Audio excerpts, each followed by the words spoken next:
dipped. That's what my understanding of it is. You know, he previously bragged about it quite a bit. So, cryptocurrencies he invested in ended up being a scam.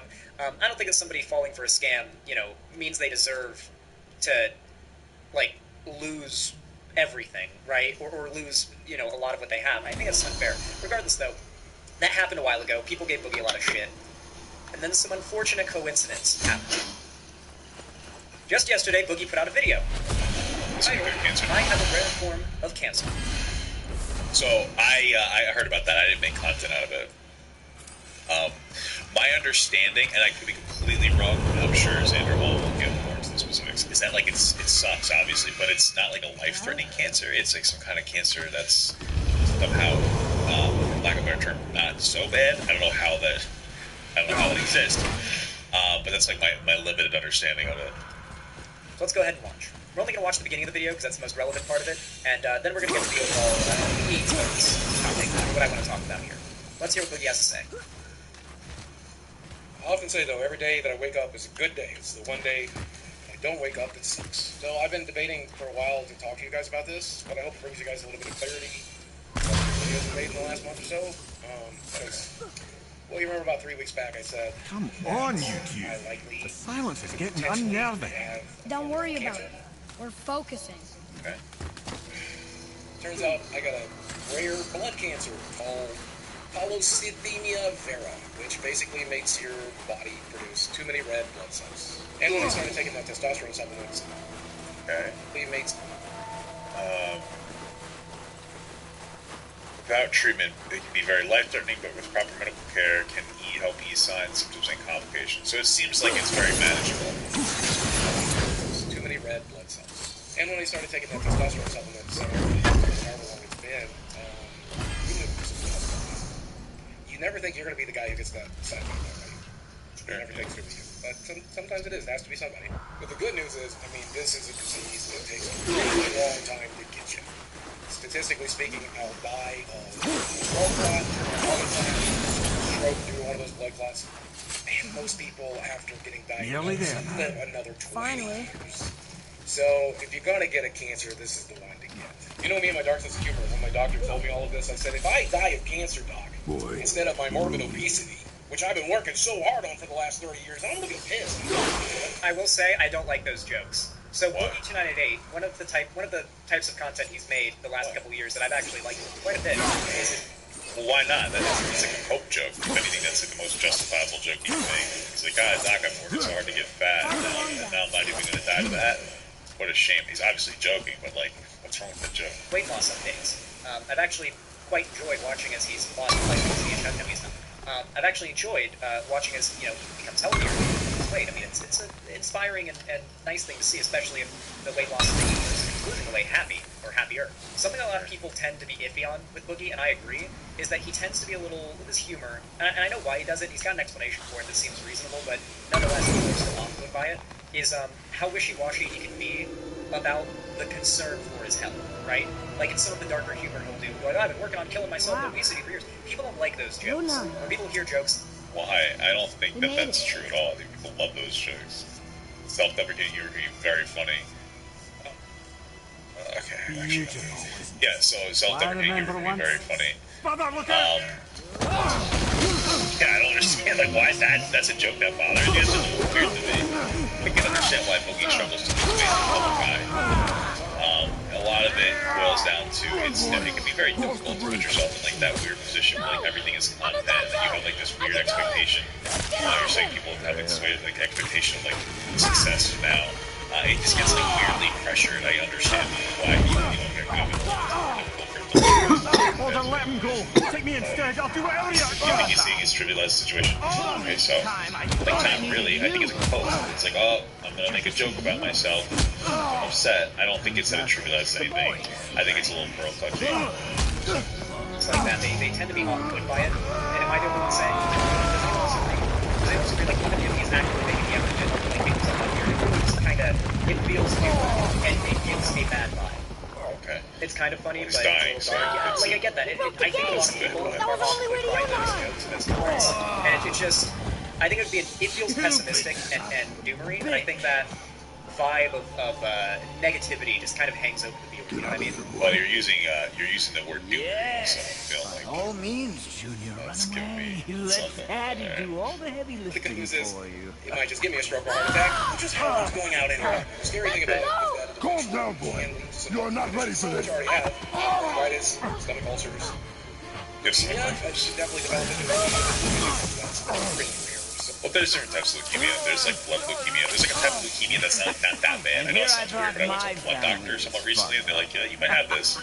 They're like, it's not like cancer type. You'd be fucking dead. He's like, it's not great, but it's not that bad. I was like, oh, okay. And then he's like, it's like whatever, dude. Would you be so kind? I think it's like producing too many like white blood cells or something like that. Thank you. Something along those lines. Atreus! And there's tons of different ways to treat it. I mean, they can draw your blood, like they donate blood, or taking a daily aspirin, or getting something out. Draw me a picture. Drugs that reduce the blood cell count, and things along that line. So it's pretty basic, easy stuff, especially That's the main important aspect of the video. Yes, Boogie does have cancer. Thankfully, it is a type of cancer that is pretty unlikely to result in the end of his life any, right? It seems like, assuming that, other health factors don't play a part, he should probably live another 20 years, right? And that's on average, right? Which, of course, is a guarantee. It is not a guarantee by any means, but it's, as you said before, if you're going to get diagnosed with cancer, I wouldn't say it's the cancer you want to get diagnosed with. There are plenty of other types of cancer you can get that are more or less of a problem that don't have any mortality rate at all. At least if you just deal with them, early, like, there's types of skin cancer, skin tumors you can get, whatnot. But like, yeah, I overall, it's not necessarily it's not like Walter White in the doctor's office getting his lung cancer diagnosis, finding out he's going to die in less than a year, supposedly, and like the sound of the ringing starts going and like everything's cut out. Not perfect, like not a perfect situation, but obviously not like the nightmare scenario, right? Like I'm glad that it wasn't the nightmare scenario. Despite that, though, it would be pretty. I think we can all agree it would be a pretty low blow for somebody to attack him on the grounds of his cancer, right? For those of you guys that don't remember, a very beloved figure by the name of I'm blanking on his name right now. Total Biscuit, very famous figure by the name of Total Biscuit, died of cancer. 70 years ago now. Back in 2015, 2016, so it'd be like 87 years now. A while ago. Been a hot minute though, but a beloved internet figure, someone who's got. If you type LOLW in the chat right now, that's him. Type LOLW in chat, that is him. He's literally gone down in history as the iconic emote LOLW. That's him. That's his face. How John Total Biscuit Bane became the LOLW emote. The original image was taken at MLG Anaheim 2013 by photographer Boogie, and so basically, here's the full image. Slightly cut off, it appears, for some reason, but that's the full image. That's the LOL-S version, just the LOL version. Anyway, and as you can tell, like, yeah, he died of cancer, and when he had cancer, there were some of the biggest assholes online. Fucking hell. And their reputations still bear that mark, because of how low of a blow it was considered to attack him, or like on the grounds of his cancer, right? One of the people who said this was Keemstar. Here, let me see if I can find it. Keemstar, Total Diff. Why am I not surprised? Look, you fucking piece of shit. I've been fucking watching you for years. I've been a fan of you for years. On the blue, you tweet at me, you're nuts news, and then you fucking block me? What? I've never even fucking said anything about you at all. Like, now I want to. Now I want to be like, can't wait to support them. Like, seriously. What's wrong with you, asshole?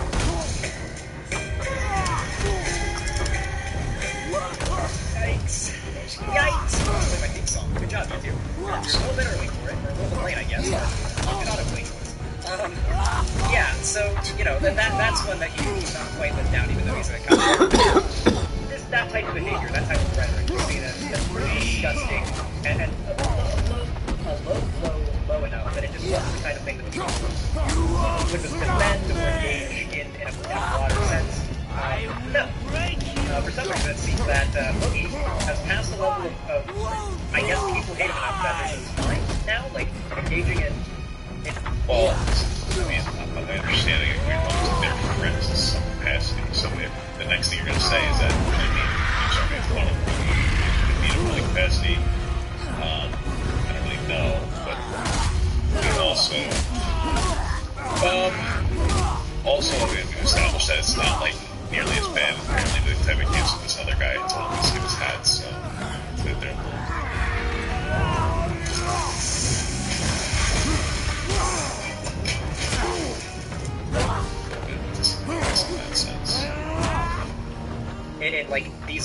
blows is fine. So Boogie put out a few tweets recently that goes over this.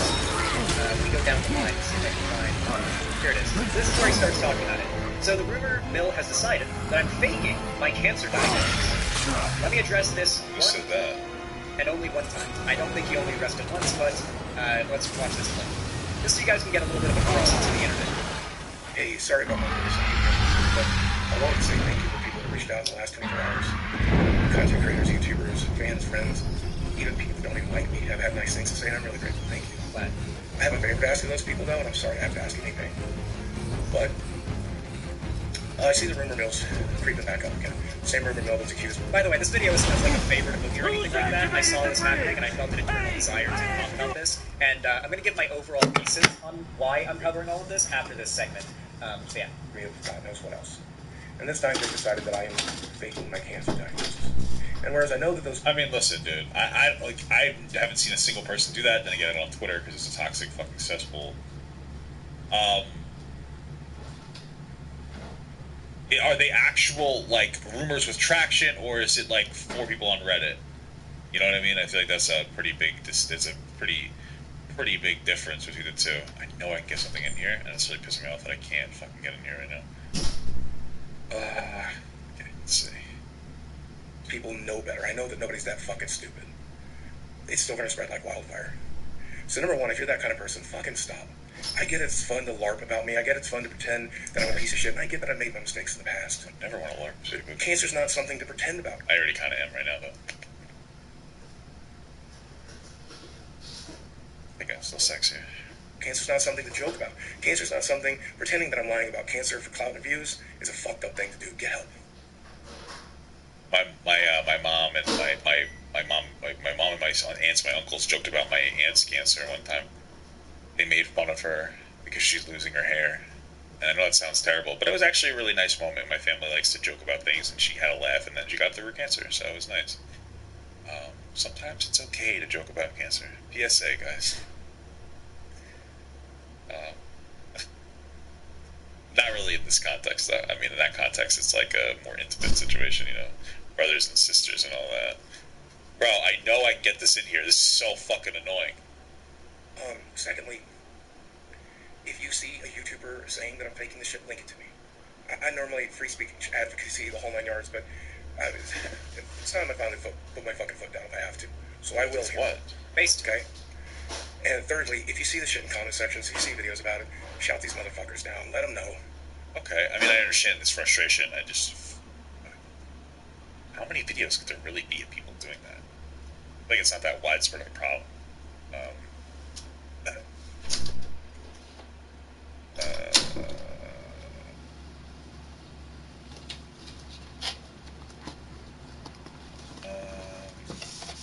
Not seeing any videos about it.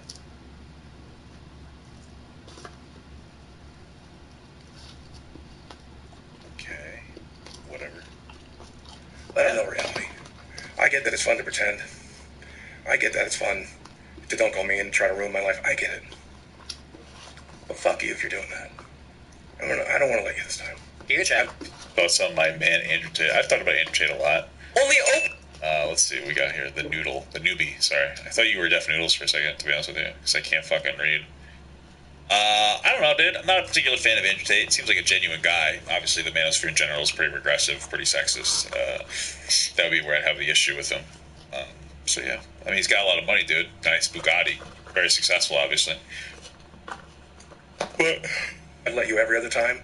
I didn't give a fuck what you had to say. It's right here, dude. Cancer's not a thing that we're going to joke about, okay? Right. Cancer's not a thing that we're going to pretend I'm lying about. That's not a thing we're going to do. Okay? Wait. So, I want to talk about hate on the internet. I got it. So, I think it's a pretty normalized idea that, like, the internet is hateful. And that's just something you just kind of accept and move on with. People don't really think about why.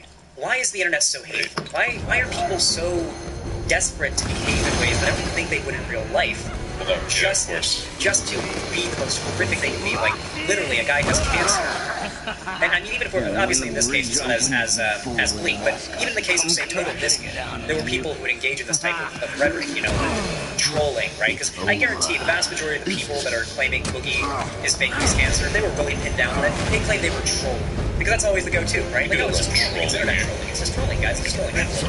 Obviously, this is not a good excuse. I think most people in my community can agree it's just trolling as justification for bad behavior is not a very good justification. You know, like, if some Nazis out there saying, oh, I think the Jews have gone too far, gotta do something about it. Like, you guys would not accept the response, oh, I was just trolling. You know? And you should. You really should.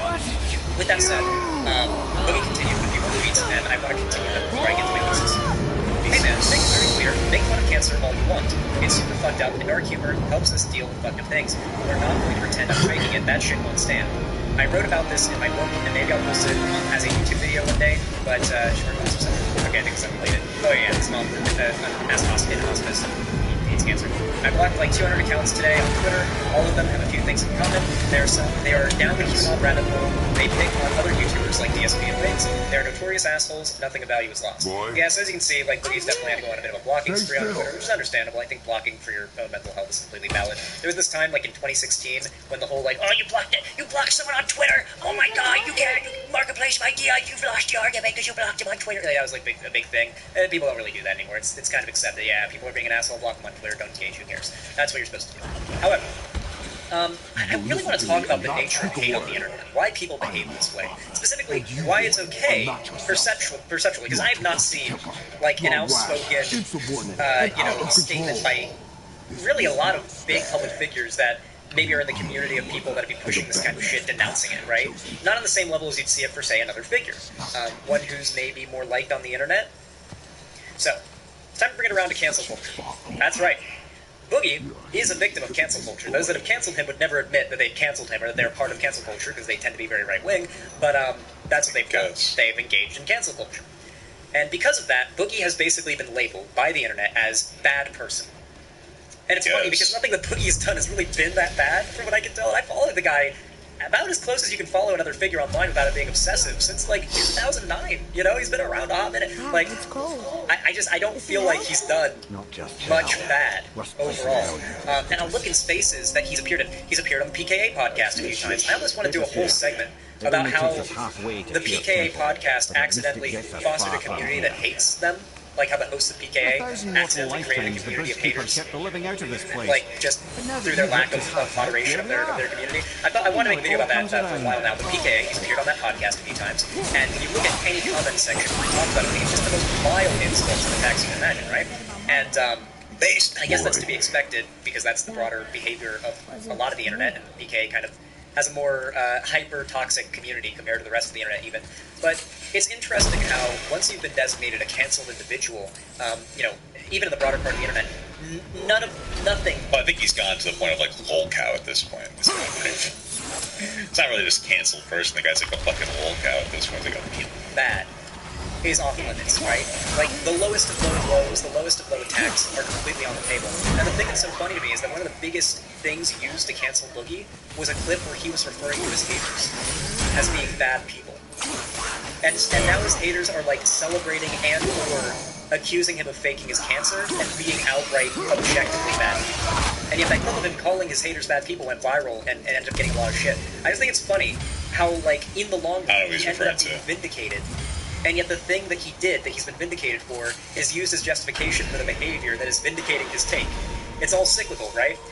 This is not uncommon. There are a lot of people on the internet who've been designated, you're bad. Everything bad that happens to you is justified, and fuck you, right? Nobody can do it. Like, nothing's off limits. And it's just funny to me that at the end of the day, the worst things... I just feel like, listen, how many actual people are invalidating his cancer diagnosis? Like, is it actual people, or is it a bunch of dumb little Twitter fucks? I know he said, I blocked 200 people, but I also don't know if that's just if it's him being, like, accurate about the number. He might just be, like, inflaming that number a little bit. Like, is there... I don't know. I feel like... Is it that much of an epidemic here? Yeah? Is it that much? What he has done is A, be a public figure that's overweight, and B, be a public figure that's overweight and left-wing. Listen, being overweight alone isn't enough to get you a shit on the internet. Obviously, like the quartering, for example, he's fine. But being overweight and openly left-leaning online, that will absolutely, you fall into a stereotype at that point that makes you, I guess, not a person anymore in the eyes of a lot of people online, and instead... Like you said, Mia, it was just Boogie called his trolls worse than Nazis and rapists. But it is who you have become of late. No, he didn't. Wait a minute, Boogie. Whoever I am. I will get us Is that real? You will have to be follow lying to me. But maybe that's not Is there anything that you could show? Now focus. Is that fucking real? Oh. I have to see it for myself. Let me think. I'm gonna stay online. I'm gonna Oh, he's playing World of Warcraft. Instantaneous based. Holy fuck. stay alive as long as I can. I'm gonna waste as much of your time as you can. I'm gonna say as much shit, do as much shit as I can to keep your attention so you don't do it with somebody else. What a martyr. Oh my god. I'm gonna do this stuff just so you pay attention to me and you don't go after other people. Okay. That's a little crazy. I'm here for you to torture me and only me. I'm gonna make a living letting you torture me. I'm gonna be the next Dark Side Phil. I'm gonna be the next Wings of Redemption. I'm gonna spend every day online to keep you fucking busy so you don't do it with somebody else. So bring it. Alright. But I want you to know, I think you are the lowest of the low. I think you are the worst of the worst. I think that there are fucking rapists and Nazis out there who, even though they are rapists and fucking Nazis, they are more redeemable than you because at least they're doing something they fucking believe in. Oh, is this an attempt at humor? This is not good. Oh my god. Maybe if he was a little extra edgy, he might be able to get away with this. Maybe if he was Ethan Klein 2016, he'd be able to get away with this joke. I don't know if he's joking or not. They may be pieces of garbage. They may be pieces of shit. They may harm other people, but at least they believe what they fucking stand for. Holy gee. Wow, what a base take from Boogie, guys. Holy fuck. Hey, now at least Nazis believe in so. Hey, at least that woman that was raped. At least that Nazi. At least probably is a Nazi. At least that rapist really believed in it. What the fuck? What is this? Dude, what? This is unhinged. This is fucking pure goblin. What the hell's happening? This is actual goblin mode. Yeah, maybe they believe in hating him. You stand for nothing. Oh my god. You stand for nothing.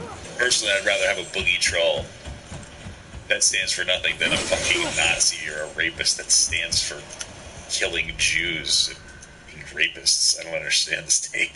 So really, this is really dumb. Holy fuck. Even a disgusting piece of shit rapist is better than you. Wow. Even a I disagree, Boogie. piece of shit I disagree. racist garbage Nazi is better than you. Okay. You are the Disagree. worst. Okay, Xander Hall. I was going to say, brother, my brother, that that didn't seem to be a particularly accurate representation of what he actually said. That was a little rough. Xander Hall seemed to downplay that a little bit. Just a scooch. Just a little squatch. What did he say he said? Be a public figure that's overweight and left-wing. I don't even know. I guess not a person anymore in the eyes of a lot of people online, and instead some sort of archetypical stereotype that doesn't have a soul or feelings, and you don't need to feel any remorse or empathy towards. It's a little rough take. This really is empathy, right? Empathy is a rare commodity online. It really, really is, and I think a large part of that is the average age of internet users. Internet users tend to skew pretty young, and if any of you watching me right now have recently been in high school or are in high school, how many of you can relate to the lack of empathy in people like that age? Okay. A lot of young people just principally do not believe that being good for goodness' sake is Santa worth Claus. doing. It'll be good for goodness sake. Look at that, fucking Xander Hall dropping that phobia against Boogie by referencing Santa Claus. Oh my goodness, I couldn't even see it coming, dude. Being a good person and doing things for the sake of making other people happy does not compute for them. Which is a large yeah. part of why edgy humor, of which, you know, cruelty is essentially the drive, the fuel for it, tends to be popular among very young people, and outside of that, people who wish they were still young. Like, the kinds of people online right now that are... I guess some people. I mean, some people just enjoy edgy humor, too. I mean, it's not that deep, so I don't think it's always that deep, but... Saying Boogie is faking his cancer, I guarantee are the types of people that wish we were back in the leafy... Bro, it just doesn't seem like there's actual people saying that. Like, I'm sure somebody's saying that. Don't get me wrong. But it doesn't seem to be like a collective of people truly saying that. It seems to be some people on Twitter. Those aren't people, as we all know. Those aren't real people. Those are fake people. Tier age of YouTube. And they miss that age, and they can't let go of the 2016 YouTube era, and they're like, oh, things were so much better back in the leafy era, oh man, I missed that era, that was so good. Like, back when, like, every bit of content and all humor was based around abject cruelty and lack of empathy for others. I think that's basically the remnants of that tendency still marring the internet that's causing a lot of this. Do you guys understand what I'm talking about, and why I want to talk about this, and why this social analysis is important? The left seems very... I'll be real with you, bro, it doesn't seem that... It seems... I don't think that Boogie's getting hated just because he's fat. I don't think it's just that.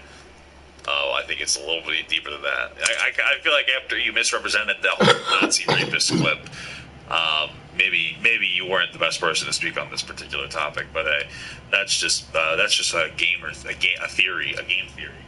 Twitter people, yeah, dogs, animals, you know, fucking pickleheads. What do you think about that? Unwilling to accept that a lot of young people, even though young people tend to skew progressive, young people also tend to skew edgy as fuck, and a lot of what they conceive as being edgy humor is a lack of empathy and care for others, and cruelty made humorous, right? Like, there's a difference between dark humor and, like, here's a video of a child... I'm pulling from a direct example from my edgelord phase when I would hang out in edgelord Discord communities. There was a video that I saw once that was just a child. Just a child falling onto a train track and getting run over. We'll get you there. Jesus Christ, it's horrible. Oh my God, that's not funny. It's just like, oh, I wasn't expecting that. Oh my God. What did you... Holy shit. That's fucking horrible. Jesus Christ, dude. I keep seeing these videos on my TikTok feed of dogs getting killed by other dogs. It's fucked up. Obviously, babies aren't dogs, but this came to mind. I'm guessing, like, Africa somewhere. Like, maybe that's both like wing traps need to be filled. Environment and everything. Like, that is the type of humor that 15, 16, 17-year-olds share around and say, look at this, look gore, look disgusting. Like just the most, like, horrific shit all glean humor from. And it's always, like, the suffering of others, right? Many of you guys in chat are weirding right now and like manga-essing, but if any of you have ever been exposed to, like, the average, like, when I was in high school, the average Discord server ran and operated by people my age back then, and I'm sure it's not gone away now. That was the type of shit you would see. Unless it was a definitively left-wing Discord, that's the kind of shit you see. Anyway, I think it all kind of rolls back to the same basic concepts. A lot of people on the internet are young, lacking in empathy. They have to tell us, and those that are older tend to be emotionally stunted, and really miss the days when the funniest content online bullying. Like, remember when, like, the most popular thing would be, like, Leafy bullying a kid with autism? He ended up getting shit for that down the road, and it led to his downfall. He was trying to, like, Leafy is here singling out neurodivergent people on the internet, just bullying them, was the peak of internet commentary content. And that is what these same people fucking, they miss it so much. Back when just bullying autistic kids on the internet was content you could monetize and make a living off of. Oh, they miss it so much. I was never around. You have no idea. Their heart yearns for it. Anyway, I think that's the type of mindset and the type of the heart wants what the heart wants. Type of hate. And I feel like the fact that hate has been so strongly directed towards Boogie in this case, someone who, and I'm going to be real, maybe there's plenty of reasons to criticize Boogie, but there are so many people so much worse, so much more famous, influential, wealthy, and larger than him that get literally Yes, but I mean, it's not like, isn't that what the debaters call whataboutism? You know what I mean? It's more of a sphere thing. He's in, like, a particular sphere. People fuck with him a lot. He could simply disconnect from the sphere. He doesn't. I don't know what you want to tell you. Okay. no criticism. And yet this guy gets almost nothing but criticism. When I hear Boogie mentioned, it's to hate on Boogie, almost always. Outside of communities that are talking about him in a positive way, almost exclusively. It really does feel as though there's a massive, just a fucking huge one. And I've noticed, and that's great. Anyway, if you've enjoyed this video, consider leaving a like, subscribe, ring the bell icon, and turn on all notifications so you get a so you know. YouTube tells you when I go live or upload a new video. You can also support me by following my social medias. I'll link down below in the description on pretty much every platform I stream or upload on. And of course, finally, if you want to support me financially, you got the money for it. You don't need it for anything else. You can consider supporting me financially through my website, xanderhall.com/. Give me your money, even if you need it. YouTube, Twitch, That's what I was saying. Stream Elements, or Patreon. But as always, regardless of how you support me, I really do appreciate it. Thank you so much for watching, and have a good one.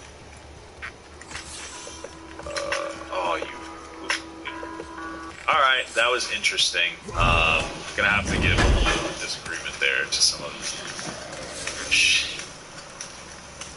I have to give a little bit of a hard disagreement to what she was saying there.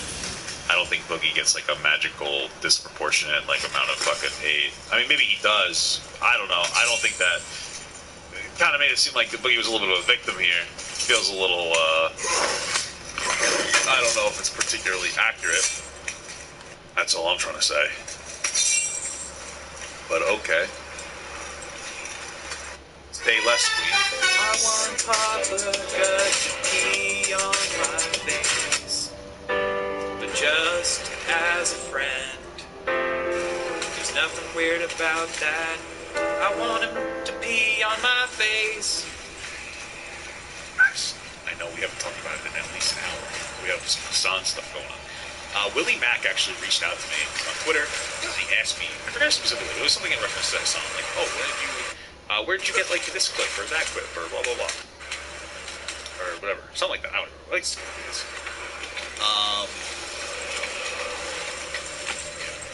and he also said I was cool. Oh, it was a tweet. It was a tweet about Russia. It was a tweet about Russia. That show I sent it to him. That Hassan had the meltdown about. Yeah, so let's go. Targs, welcome back to the second most politically inept show on the internet. We would be number one, but Hassan has us beat. How fucking brain dead are you guys? Look at all this fucking horny, westoid, angloid brain, you disgusting filth, you dumb cracker bitch. Everything I said about Biden is true, you fucking idiot. I hope that the rest of your life is as horrible as it is every single day. You are just... He said it to a trans person. This is what they... It's so terrible. He said it to somebody that just said, I don't know. I think that it was them criticizing him for his ability to have conversations, and they basically argued that he made Christian Walker look good. And so, yeah. That the rest of your life is as... And they were also, like, really nice to him, but... As it is every single day. You are just a trans person. Sorry, you don't know what the fuck you're talking about. This shit gets wild. Ooh, Rocky Fresh, baby. That was for me. I like that. When I watched his other videos, Truly awful character trait that is only amplified by the fact that he's the biggest political streamer on Twitch. His fatal flaw is that he cannot honestly engage with anyone that is different than his own. Thank you so much for the sub, brother. Thanks, brother. I appreciate that. This became abundantly clear when it came to his coverage of Ukraine. You feeling bad about the Crimean annexation does not change the reality. So we have to understand, like, this is the biggest reason why this is, like, so bad is because what Russia did in order to annex, is my understanding, is that for a long time they would basically institute famines in the or in Ukraine. I don't know if they think the Ukraine thing, the Ukraine is, like, somehow bad. I don't, but I'm trying to be in Ukraine, so that they could kill people, so that they could put Russians in there, so that they could be able to say, we have Russians in there, we want this, we want this. And so I could understand, as being the largest political streamer whose job it is to be completely educated on these topics, that you didn't know that. And what's interesting, I thought he apologized for that, but then in his video about the Gravel Institute, he, like, doubled down on it, I think. Either way, maybe I'm misremembering. I don't want you guys to think that I'm being dishonest intentionally. I think that he doubled down on it. I don't really remember. The Ukraine implies that it is a oblast, a region in Russia. That's why it's so bad to call Ukraine the Ukraine. Okay, I'm going to try to just say Ukraine, sorry. but he says these dog shit takes on Russia. He's constantly, because I remember he still promoted the idea. Okay, so the fundamentally, the Gravel Institute is what it's called. I don't know if it's Gravel. I call it ground care. They made a video that was like very, basically saying that America backed like a bunch of Nazis in Ukraine, so they're bad people, right? But what had actually happened is we've already established that anytime a foreign power invades a country, the nationalistic perspectives go on the rise. It happened like when we've invaded other countries for their oil and to press freedom, and it's a bad thing that happens. However, it was like less than 1% of the representation in the country. We obviously backed Ukraine so that they can maintain their land over Russia, especially since they were saying, hey, we want, to be, we want to not be part of Russia because they're terrible. And then after that whole scenario had happened, like they did temporary people who led the country for like I think a few months or something like that. Happened to be people that were represented like the more nationalist thing, but they're all voted out. Like the second votes happen. You know what I mean? So it's like, okay, are there bad people in Ukraine? Sure, there's bad people everywhere. But the way that the Gravel Institute and Hassan doubled down on their perspective was that like the United States is really bad and they just backed like Nazis in the country, and that like Russia was justified in what they did. So this is a huge problem. Like Russia is horrible, and they engage in these like misinformation and disinformation campaigns. They did it in our country during the election with Donald Trump. And I'm not saying that there was Russian collusion, because there wasn't Russian collusion. That's what the paper says. Okay, I know a lot of you lefties like to look to CNN and be like, "Oh, it happened," but like, listen, if it did, it did, but it didn't. Now, Russia though was running misinformation or disinformation campaigns in America. That's an objective truth, right? And so like we fall for it when it happens to us, but like, why aren't we aware that they do really fucking shitty things, and we do shitty things too? Let's not pretend America's incredible, but like, Hassan doesn't have this nuanced point that like America's bad in some ways and good in other ways, and Russia is bad in all ways, because they are. Like, honestly, they have horrible dogshit ideologies. It's just that everything is anti-America, and every lens and every frame he looks through is anti-America, 100%, despite the fact that he benefits from being in America more than anybody else, unapologetically. He is the most capitalist socialist I've ever seen in my entire fucking life. So it's really weird and dishonest the way that he decides to like push this information. Of the Crimean annexation being a completely justifiable fucking act. Russia justifiable. Augured by the Russian government, okay? So that's it. That's fine. And Hitler invaded countries based on Germanic ties at first? That statement is factually true. Yeah, dude. Talk to me when he's fucking throwing Ukrainians in a fucking... What are you talking about? Talk to me when he's throwing Ukrainians in a concentration camp, okay? Let's just say that, okay, this is incredible, right? Because literally what he's saying is that we have to get to the point where we see a bad thing in order to prevent the bad thing. Like, we have to let Russia get to the point that Hitler got to in order for us to say, maybe you're taking it too far.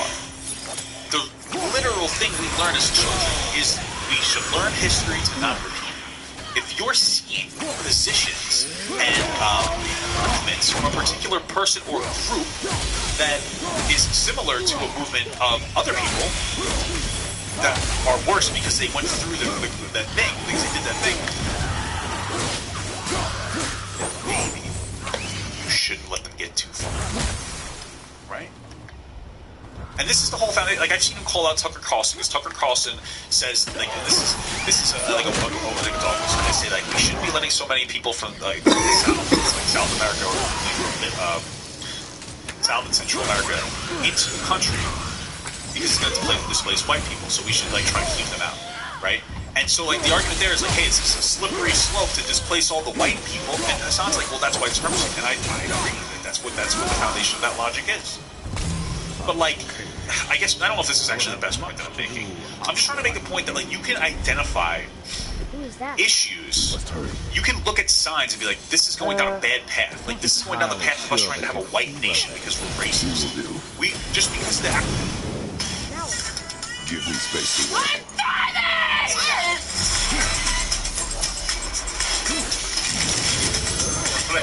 How can we say no?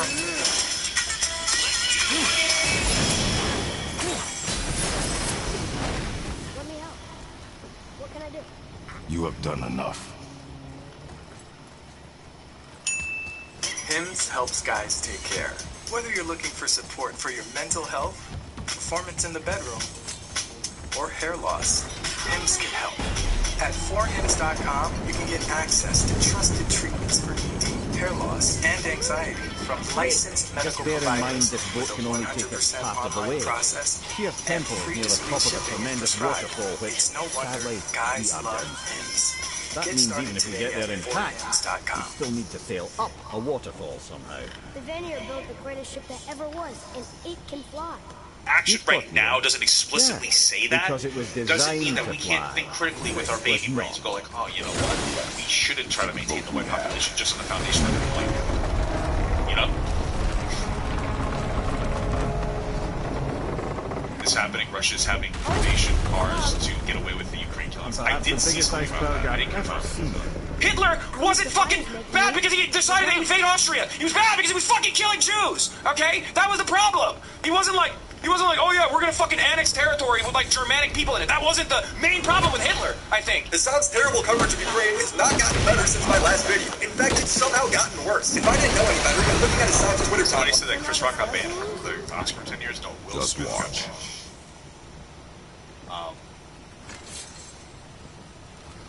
Yeah. Yeah, so it's not that. I would have thought he was for the Russian invasion. It's just so funny to me when you I look want to look at these. any better when looking at Assad's Twitter timeline. I would have thought he was for the Russian invasion. But how are they gonna It's catch the interesting. It's just so funny to me when you look at Russian propaganda. What is the main thing they're talking about? How Ukraine is full of Nazis. The country's run by Nazis. The war is to stop the Nazis. Well, shit. You look at Assad's timeline. He focuses more on the Azov battalion and how Nazis are bad, as if everyone doesn't already know that, more than the actual invasion. He's reacted to some of the most biased and skewed videos covering the war. In this clip, he makes it sound like everyone in Ukraine is on the verge of becoming a Nazi. Well, in Hassan's defense, the really cool pictures of Vladimir Putin riding bears, that's hard. He's a heartthrob. You know, it's so funny because you guys, I know I'm joking, but like that's actual Russian misinformation. Like I remember watching something where they talk about how like they do this shit in their country, where like it makes Vladimir Putin look really good, even though he's like a weak pussy, because they just want him to look like the ideal strong man. And every single dumb fuck conservative in America that's like coming over Russian or Putin being like, we're a weak society, they're falling for it. They see a fucking dude on a bear with an AK-47 and it makes them come, because that's what a man is to people. Some fucking moron photoshopped on a bear. Like, that's how fucking stupid people are. He's a real man because he's on a fucking bear. Do you think that he is really on a bear? Do you think that he's on a fucking bear? You fucking idiot. Yeah, I see it. He's on a fucking bear. That's so cool. He's on a bear. You know that's Photoshop. Stay on the boat. He's on a bear.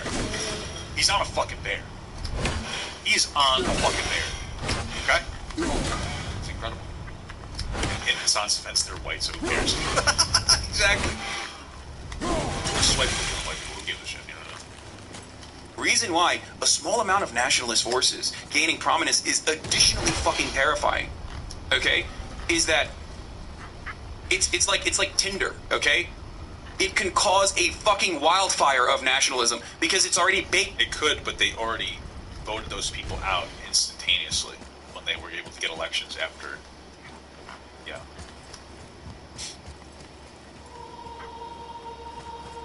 So, could be a wildfire, Hassan. But the wildfire was put out in like a month. It was instantaneously put out. Listen, Abi, do you understand this? Are you fucking aware of that? Hey, also, Hassan, you've also acknowledged that, like, nationalism, like far-right national, like, extreme perspectives come up when a country is invaded by another country. We've already acknowledged this is a known, observable phenomenon throughout, like, every single invasion of everything. So, like, but it died down. So, like, the predictable pattern of what happened. And again, less than, like, 1%, if even, not even close to it, identified with, like, the white nationalist party or whatever. Wait for There's that. extremists in every country. That's not if you know this. You should know, since you're an extremist. Who just hates America. You are, like, if I had to pick one person that was the problem with America, it would be Hassan. That would be the person. This is the biggest problem in America. Okay? An example of just unintelligent people being hoisted into situations that they just shouldn't be in. Like, you notice that the most famous people are, like, not smart. People don't value true intelligence. They value pandering and divisiveness and aggression. It's incredible. In to the attitudes of the commoner, okay? Every fucking person Together now. already has like a predisposition towards nationalist tendencies. So the issue is when you start fucking person, it's already baked in to the attitudes of the commoner, okay? Every fucking person already has like a predisposition towards nationalist tendencies. So the We're free. issue is when you start legitimizing the nationalist guys, boom, all of a sudden everyone can fucking, the country could turn. Is that why you're so far left? Is there a compensation method to not be a nationalist? Fascist like that, okay? I don't know how else to say it. The guy's just offended. It's Turkey. Somebody said that. I think pretty sure Turkey's regime is incredibly nationalistic. I wouldn't. I don't know if that's true, but I wouldn't doubt it. But you know, cell phone is Simply stupid. This is a really good video. Yeah, well, that great video Hassan's reacting to has since been privated by the uploader after being exposed for how purposely incomplete and biased the narrative was towards Russia. True. Oh, dude, this video is awesome. Hassan's messaging when it comes to Ukraine has been a bit confusing. For a guy who claims to be against the invasion, he sure does justify it a lot. Regardless of whether he wants it or not, he needs it as a buffer state. Exactly. Exactly. When a creator about Justify it to Russian speaking. Are you crazy? the name of Adam something made a video debunking the Gravel Institute's terrible video. Hassan, instead of choosing to watch Adam's video and learn more about the conflict, decided to just call Adam a Nazi, side with the now deleted video. Adam, and he talked for 3.5 hours over that like half hour. Might come in here being fucking annoying. Dude, I'm sorry to say that, but, you know, Europeans and fucking being secret crypto neo-Nazis goes hand in hand. Hey guys, all Europeans are neo-Nazis. It's incredible. Like, how can his logic not be applied to every group of people? Hey, the worst of every group, I am now going to say that's every group. Like, to me, this is just Hassan wanting desperately to hate groups of people and to categorize them in, like, the most simplistic anti-form ever. Like, how is this different from people saying, like, yeah, all those Hispanic people? That one guy who stole from the convenience store? That's every single Hispanic person. It's the same thing. And you know those gangs of Hispanic people? All Hispanic people are gang members. You're literally using like Donald Trump logic. Isn't that incredible? What was your issue with Donald Trump? Truly, if you are okay with this logic, was it that he was doing it to other non-white people? Or was it that you found felt like an opportunist by virtue of it? But also, this whole idea that like people are inherently pushed towards right-wing nationalist ideologies, maybe that's true. I don't know. Maybe I'm speaking ignorantly. I've never heard that before. So, are you projecting? Or do you feel so strong? Looking for a way to lower your electric bill? Try the FPL On-Call program. The On-Call program is one of the easiest ways to help lower your electric bill, and there's no cost to you to strongly towards like that anger and hatred and the nationalistic ideology that you're overcompensating by hating America. Like what is it? You know, like this feels like a cell phone. Times, okay? Europe and pro-NATO Europeans being a fucking fan of Nazis for running defense for Nazis is not a... What's wrong with NATO? I don't understand. What's bad with it? Like, we know white countries do shitty things, and that's not pretend. Russia's a white country, by the way. But, like, what's wrong with NATO? Like, fundamentally, like Western ideology, when it comes to the way that people live, is better than other ideologies. It's more free, right? We do, there are issues of, like, imperialism and colonization. I understand that, but at the end of the day, like, NATO is really just about an expression of, like, maintaining freedom of speech and, like, democracy in some capacity. So... like, what's wrong with NATO? Explain that to me. Hispanic people don't see me, so they work there. Dude, you know what though? Hispanic people they work at right? We all like, let's go get some authentic Italian cuisine for this pizzeria. Bro, Hispanic people make all Italian food. Italians, seriously, Italians are the most racist people in the world. And then they make, Hispanic people make all their food. Your food tastes like shit without Hispanic people making it. Okay? Italian food is... It only tastes good because Hispanic people make it. Hassan is referencing some of the founders of NATO who were Nazis, but that was due to Eastern Germany being part of the NATO, and all the neo-Nazi politicians were denied or dead, so who the fuck would be part of that? You know what's so funny? Like, everything is founded in some kind of bigotry. Like, literally, if I guarantee if I went on the street and said Planned Parenthood is bad because the original people who made Planned Parenthood were incredibly racist, the song would be like, holy how much historical context. And you have to look at what the country, what the organization does now. They're a big positive. Oh, really? Hey, can you apply that logic to NATO? No, because they're bad, because America is attached to it. Do you see how, like, there's no consistency in this person's argument? There's no consistency. Everything is rooted in some kind of bigotry. Of course. It's what they're doing now. But that's too nuanced for his. You see, like, the double standards? Unless you think that he would say that Planned Parenthood is a terrible organization that's just trying to kill black Americans. Right? Maybe he promotes actors. I'd have to ask him, but I don't think it's an unreasonable assumption to make that he doesn't feel that way. Exactly, news to me. Okay? Holy shit. This guy hasn't even watched the video yet and is already coming to this conclusion. Adam then responded to Hassan by calling him stupid. Hassan then claims Adam can only come to that I would read that. conclusion if he's racist. Hassan didn't mean to insult me. He simply reached the narrow limits of his understanding of the world. I literally... He is pretty dumb. I can't even process it. Narrow limits, yeah, dude. Just fucking say I'm a Turk roach with a cockroach brain and move on, okay? Okay. Yeah, fuck it. What's incredible is he called all Europeans Nazis. That's Turkey. European, by the way. He called all Europeans Nazis, and then he's like, oh, he didn't even say anything about Turkey, I don't think. Nothing whatsoever. Correct me if I'm wrong. And he's like, oh, you're just calling me. So like, why does your brain go to racism? Why are you so racist, Hassan? Why do you think through everything through the lens of race? Hassan. I'm saying it, dude, okay? This motherfucker, not exactly out of the Albright pipeline, okay? Straight up, dude. He's not calling you stupid because you're from Turkey. He's calling you stupid because of the things you He's say. not calling you stupid because you're from Turkey. It's because you are Turkey. You are Turkey. You have the mental capacity. Now that's top tier. You know what I'm saying? Hey, this dude is so ready to pull the race card the second he gets in trouble. How about you just take accountability for what you say just one time in your life? And as usual, if anyone is putting race into something and being hateful about it, it's Hassan. Fucking horny, westoid, angloid brain, disgusting filth. You're a fucking dumbass. Well, that's not racist. Podunk Hungarian city. That you love jerking off to about fucking, you know, institutions and civil engineering. What the fuck? Why are you shitting on Hungary? Is there an issue between Turkey and Hungary? Because I'm telling you right now, Turkey makes me hungry. We're on a fucking roll, baby! That's so funny. That is so funny. I'm so funny. I am so funny. I'm the fucking funniest person in the world. Incredible. Incredible stuff. Everybody laugh. I'm gonna give you a moment to laugh.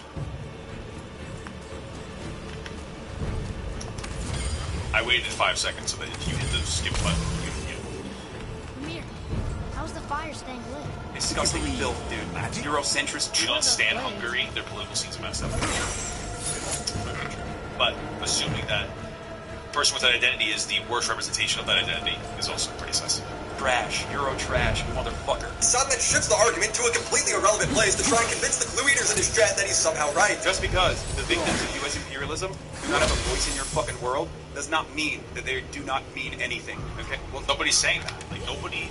Adam something. I watched this whole fucking video. I don't want to make any argument about how America must have been perfect. Imperialism was perfect. I was just saying that your framing was just U.S. bad. It wasn't anything beyond U.S. bad. The U.S. is bad, but you're just wrong. Just objectively. Like, they're definitely call it the bad stuff, but you use the bad stuff as a justifier to be a douchebag fucking dickhead. What you do with 9/11? You still have a douchebag politics for it. You said that America deserved 9/11. The actions that the American government engaged in the Middle East caused 9/11. 100%. You should. That's a great thing to say. You just said that. One of 3,000 Russian still have health problems been dying ever since then because of the horrible fucking like shit that was in the atmosphere. But then you tried because that's you placed your dog on fucking our place. Oh my god, you're so soulless. I made fun of 3,000 people dying, but my dead dog. Oh my god, you're gonna replace it and make the other dog cry? Pussy shit, bro. Pussy shit. You care more about your fucking dead dog than dead people. Like, what do you do? Fucking matter. Doesn't make any sense. Okay? Just because you never never considered. Chile. Not Chile. Listen, if you're a white person, just say things white. Okay? Oh, you know what he said in his apology about the 9/11 thing? I come from Turkey, I don't know how to speak English. Must have been a miscommunication with me speaking. Our involvement in Africa, because you never considered American involvement in the Middle East.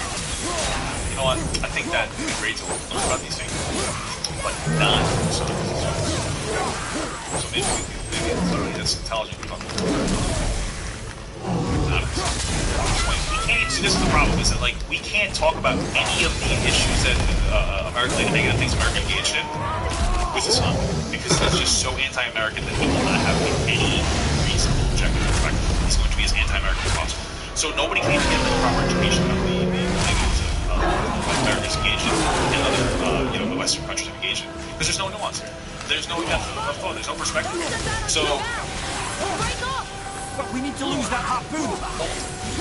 Libya does not change the reality that those are real human beings. Understandably, we have this kind of attitude against America, because America is bad. Yeah, this literally has nothing to do with Ukraine or anything Adam was saying. As usual, Hassan doesn't engage in the argument whatsoever. Disgusting filth, dude. Euro trash, motherfucker. I've been shot about 500 times, and I've done about 1 million times. You see, Hassan doesn't just love calling straight white people. I love no, I haven't shaved yet. Nazis. In Hassan's eyes, everyone who disagrees. He's a very anti-American. Why live in the U.S.? Because Hassan isn't anti-American. Hassan pretends to be anti-American. He doesn't understand what you have done. It's not even that he's educated on the issues of any of these issues and has taken a stance against America. It's that he is anti-American at any cost because it is a virtuous thing to do when you pander to online leftists with absolutely no critical thought, with poo-poo brain. Okay? He doesn't care. He benefits from capitalism like anybody else. He doesn't give back to anybody else. He's just a fucking thick-headed liar, and he tries to rewrite history, saying that he created space for Twitch politics. Disagrees with them must be an us. I've already made a video explaining how Hassan doesn't understand fair use. He would play other people's videos. Wait. Must be a nuts. I've already made a. Did he really put on soft white? What is this? Oh, I thought this was going to be a race. Video explaining how Hassan doesn't understand fair use. He will play other people's videos while he's in the bathroom or cooking or eating, while hardly crediting the creator or even interacting with him. And when Hassan's called out for this by creators like JXC, he intentionally and dishonestly reframes their argument to where it's not even the same thing anymore. How is it any different than him just watching HBO stream and just spoken like a true centrist? The wrong way, like how do you think of your viewers? They just stream center left.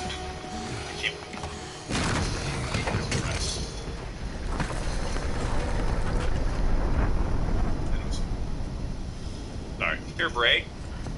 Dude, what am I supposed to do? Every time I wink, I have to reformat my brain, my eyes, and now it's all fucked up. I don't understand. You can leave a sign saying "Gone for a dump, back in 5," or just give credit where it's due and actually react while he's in the room. Doesn't seem like a lot to ask. True. These motherfuckers are like, dude, peanut bottle, dude. When Jay finally... Dude, I want you guys to understand the constant trend of Hassan memeing every realistic argument that he is making. If you tell him that maybe when he goes to the bathroom, he should just put up a sign, or maybe put up some kind of you put up a thing on your screen that's silly and fun, anyway. Clip or whatever. When you say that, he says, "Oh, you just want me to pee in a bottle." Doesn't mean anything. When you say that it's kind of hypocritical that he calls out Amazon so horribly, and calls them the most abusive company in fucking America, but then he takes an exclusivity contract with Twitch, which is a subsidiary of Amazon. And you're saying hey, maybe you could do something else, like stream on a different platform and Twitch at the same time. You could do that. And he goes oh, I guess you want me. So I guess I can't. I should make money and eat. Wow. These are the trends that Hassan uses. Means every single this is something he does all the time. Okay. Traveling somehow. If you say hey, listen, I respect trans women, but in the case of sports, I don't think that they should play because there's unfair biological advantages. I don't care. You don't care about sports. Sports are dumb. What are those runes in the corners? Not runes. Symbols from different lands. He made a video. I just want you guys to recognize the meme defense of Hassan. It's a very important thing for you to understand. Calculating why some of Hassan's reactions aren't fair use, and why his excuses suck. Hassan in return calls Jay a Nazi, all while making stuff up about them. This is what I said 1 fucking year ago. Since then, he made a video, or they made a video, Afterwards, they had like a bunch of fucking Nazis in the kill stream get together and do an 8-hour reaction to my entire stream. This is just not true for so many reasons. Incredible. For one, I do know a lot of the very non-binary Nazis. Nazis, the Nazi space is incredibly tolerant with people that they identify as non-binary or trans. They're incredibly inclusive. They also like Jews a lot. What is that? JXC, the non-binary Nazi or transgender, are they trans women? I don't really know. I don't remember. Odin's nose. I did JX. promise I'd get you to Jotunheim. Transgender. What do you mean, Head? You said we were out of options. Don't you see, brother? Odin Jay, never gave I guess up Hassan hope, would know and since he's a very trans-affirming fucking Nazi. Trans. Why would Jay be a Nazi? You know what? I'll just let Jay. I'm kidding. Just, I'm just kidding because I don't use the word Nazi and white supremacist as like negative terms because I'm fucking mentally enough. Explain it themselves. Here are Hassan's beautiful accusations that he makes against me, which, as far as I'm aware, 40,000 people who are watching the stream live have just taken it as fact that this stuff is all true, when it doesn't approach being true. It's a bunch of rooms Way. This is what I said one fucking year ago. They keep saying it was a year ago, and I was like, no way time travel that quick. No, it wasn't anywhere near a year ago. It was half a year ago. Yeah, he keeps bringing up, it's like, yeah, it happened a year ago. A year ago, like, really fucking adamantly, and it's really funny to know that, no, it didn't. Not even close. They made a video. Afterwards, they had like a bunch of fucking Nazis in the kill stream get together and do an 8-hour reaction to my entire stream. And he says that Nazis get together on a kill stream. This is what happened, apparently. Just to be clear, right? This is a bunch of libs getting together on EFAP in a capacity with which I was not involved in any way. Like, a group of predominantly libs do an EFAP, which I am just not fucking involved in. Oh, so he wasn't, or they weren't even involved in it. They were jerking. They were actually, do they jerking off this? I don't know what's happening. Sorry, JXC wasn't involved. I arrange a stream of killstream Nazis to go over his thing. To go over his stream. Hassan, you owe me another apology and a correction live on your stream, because this is a lie. This is a lie that really fucking damages me. Fuck you. You owe me an apology for this. Hassan's relationship with the trans community is interesting. He once lost a trans-related debate, and people in his community were rightfully upset with him because they felt like he made them look bad. My issue as a trans person is I'm gonna be a little charitable to Hassan here because I watched this segment a while later. People were saying that he just did a bad job of arguing with Christian Walker. I don't know that I necessarily agree. He contested Christian Walker. He wasn't like, it wasn't the best, but it wasn't horrible either.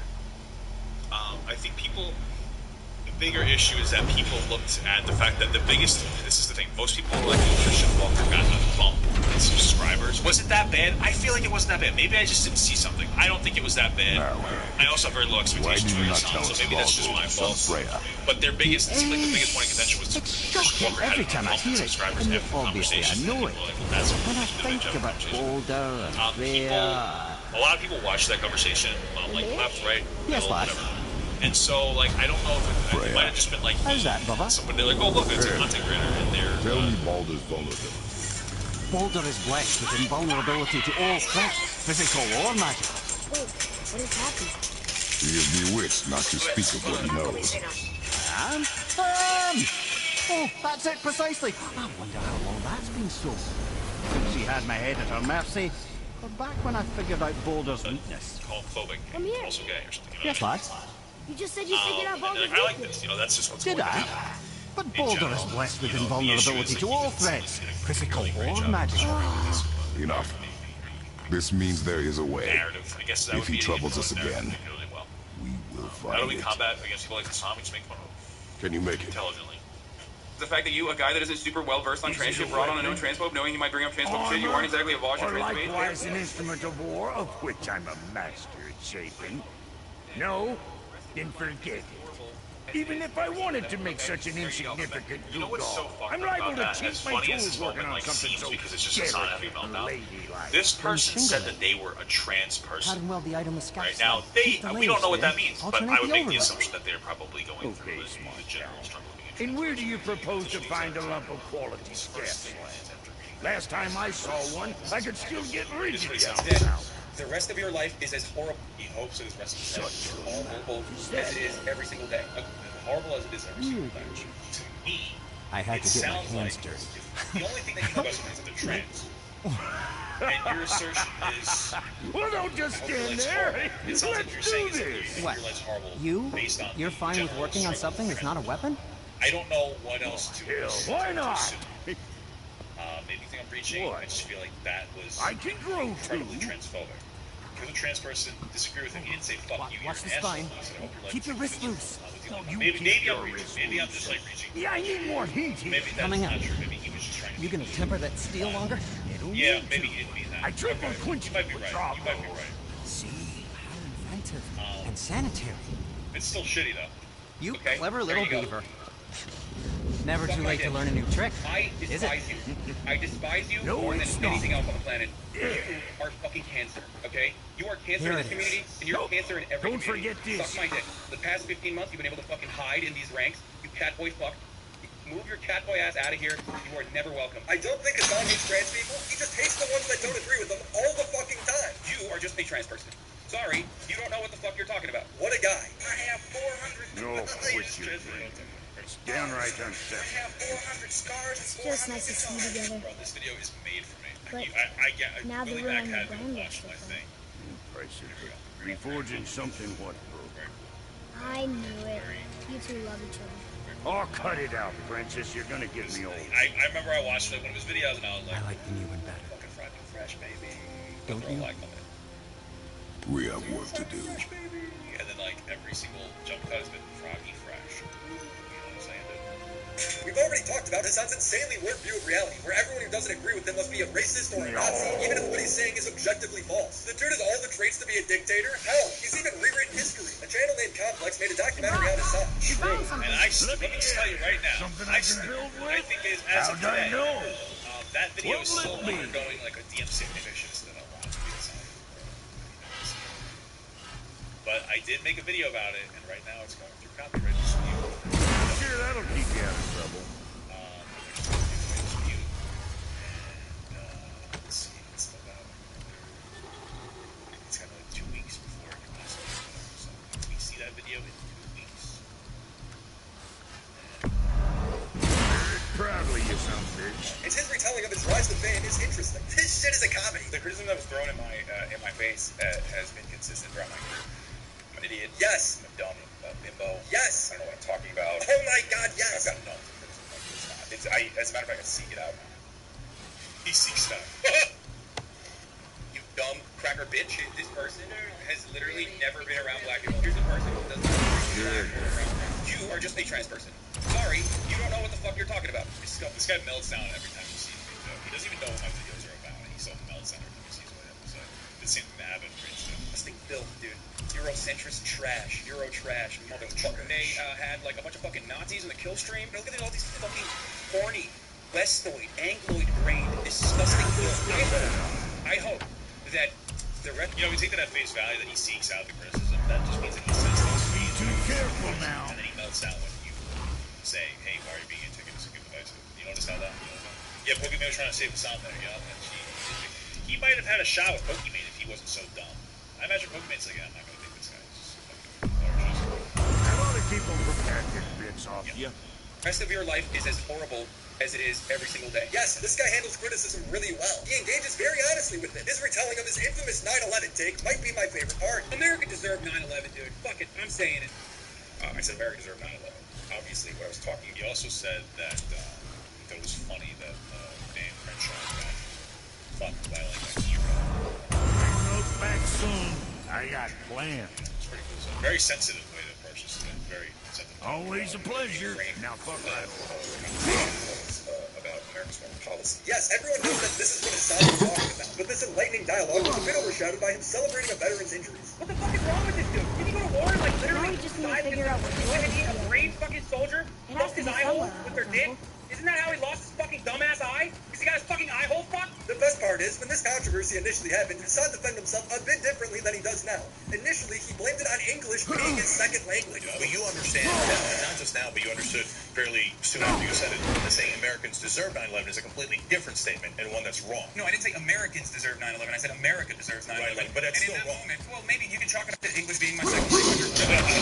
Dude, just own it or walk it back. Has this guy ever apologized for anything? In the documentary, they show a picture of Hassan as a kid in front of the World Trade Center. Just so you guys know, I would like to Here's room. This is it. quickly, but I think it's an incredible piece. Hungarian flag, okay?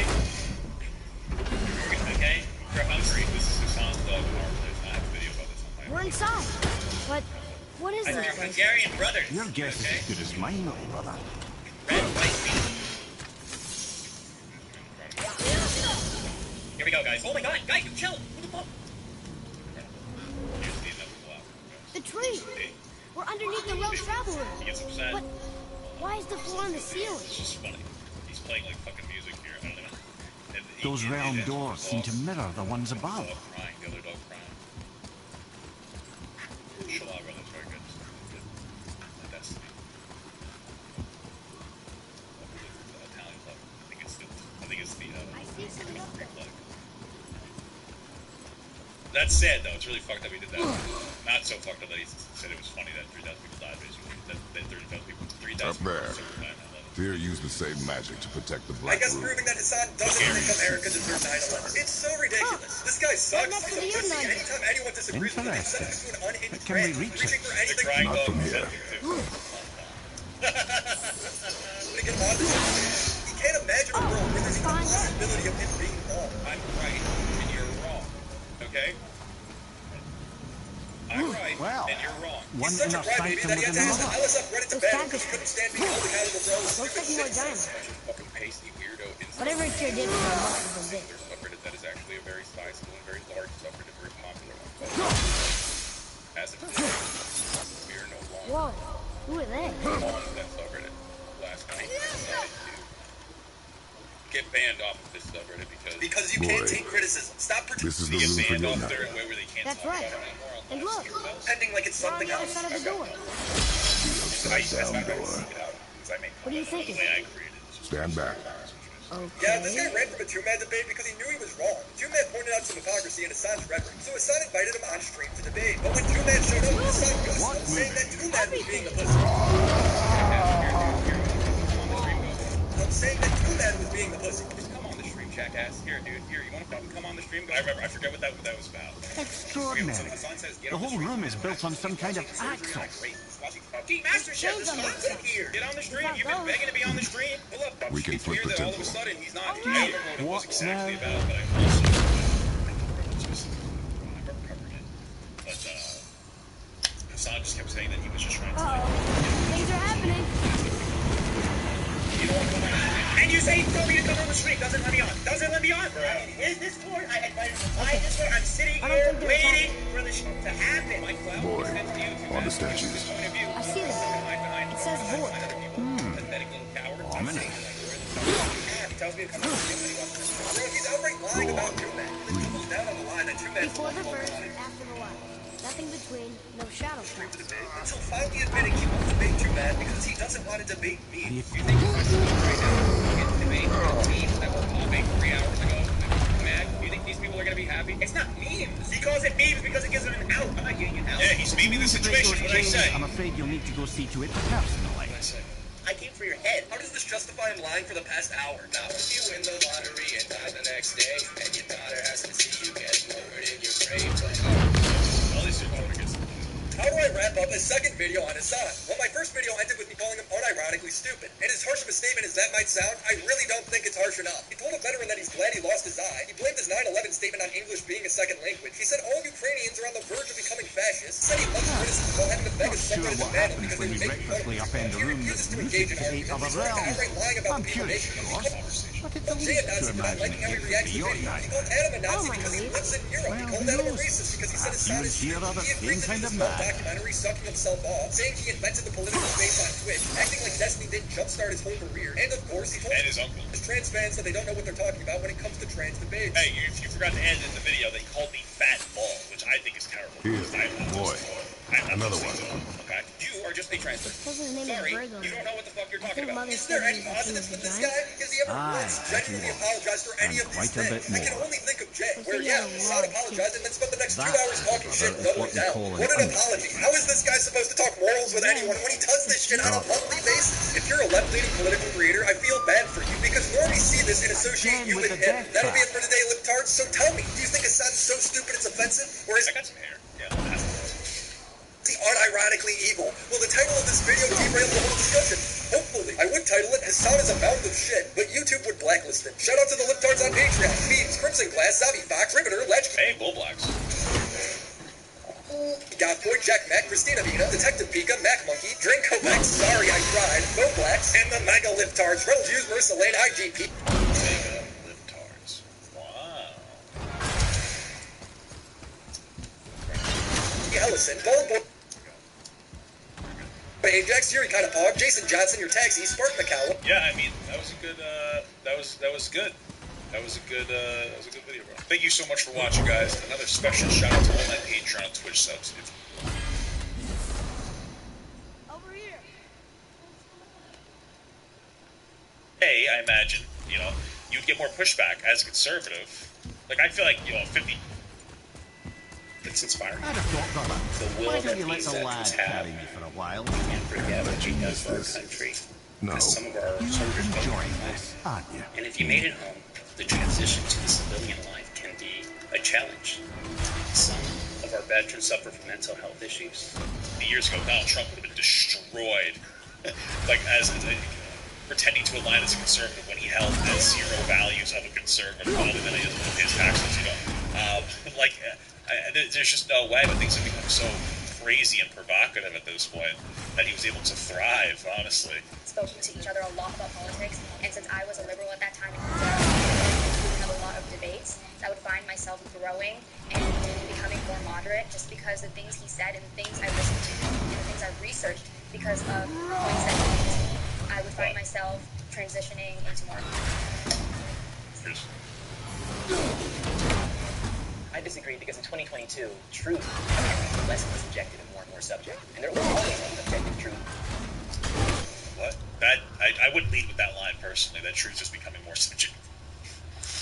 Maybe he's got a nuanced take on that afterwards, but I'll throw that out there. It's a little interesting. Maybe I would stray further and further from that, especially when a lie can be attached to an emotion. You see, we are thinking less. But humanity will stray far more emotionally as a whole. And so when you see something like, for instance, George Floyd, May of 2020, that just strikes your heart. First thing you want to do, go to Instagram and post a black square. Now, what is that doing? I don't quite know. But what it made you feel was like you did something to help that poor fellow who got a terrible thing that happened to him. When I was hearing this question, I was thinking, like, is the majority of, like, my generation, aka the people I know, misinformed? And I would definitely say yeah. I don't understand his point. Maybe I'm just stupid, or maybe he just didn't make a point. I mean, the black square virtue signal thing, I get. Like, but I don't know how that has to do with, like, subjective truths.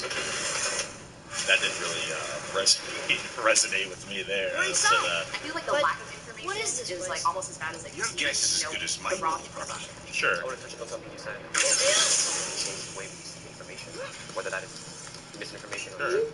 But that doesn't make us misinformed because of that. Obviously, like, yes, you have social media, so much easier to get information. But I don't think because you have social media that automatically makes you misinformed. Those round Sure, doors. I agree with that, but it's not about that. Nobody made the argument that it automatically makes you misinformed. People make the argument that, like, people can be very susceptible to disinformation, which is intentional misinformation, basically. Misinformation is unintentional misinformation, right? That makes sense. Nobody's denying that. It's just easy to be, held victim to misinformation, is the only thing we're saying.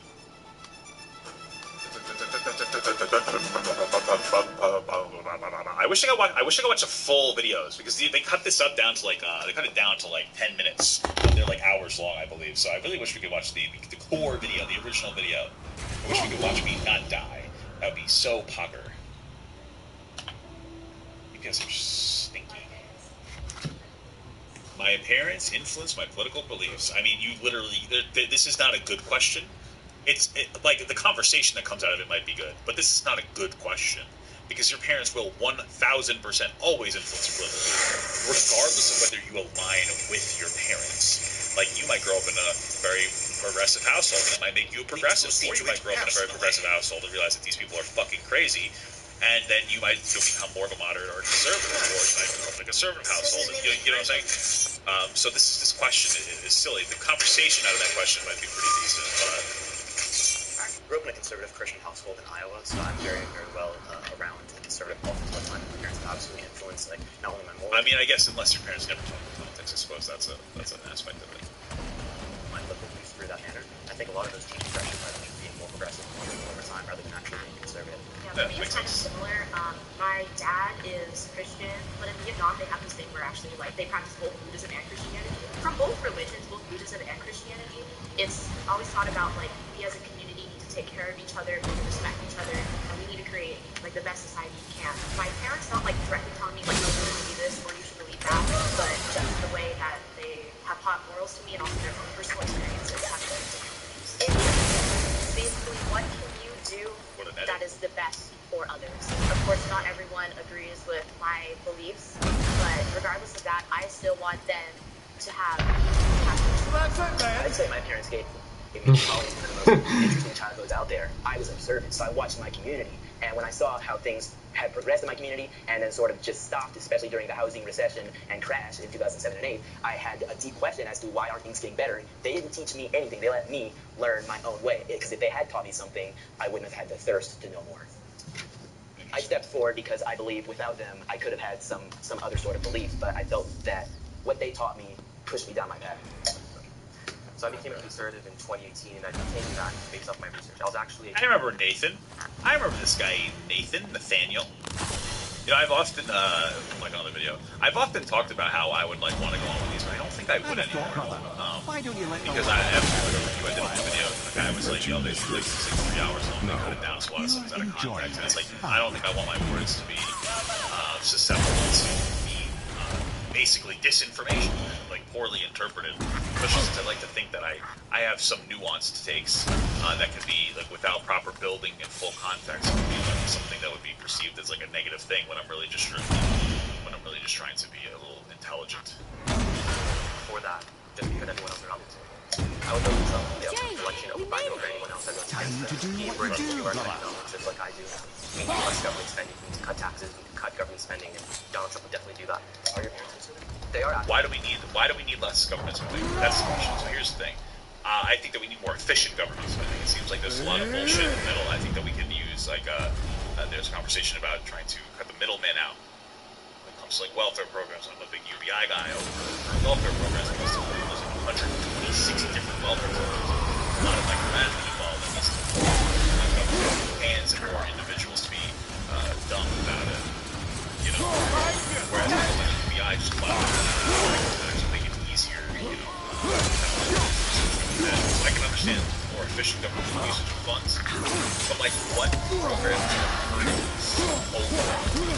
outside of, like, that's the thing, is that, like, conservatives, like, I think conservatives have a point of, like, usually, oh, this program isn't working optimally, let's cut it instead of saying this program isn't working optimally, let's fix it. I think that's the problem.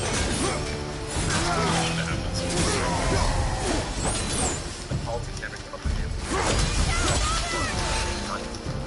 But the words here. Yeah, office running headlines left.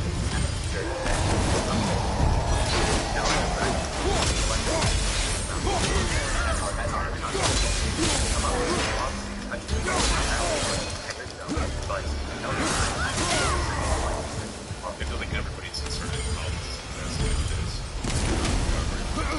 It's like you're not even, it's where a point where, like, you're not even allowed to not have opinions about politics. It's interesting.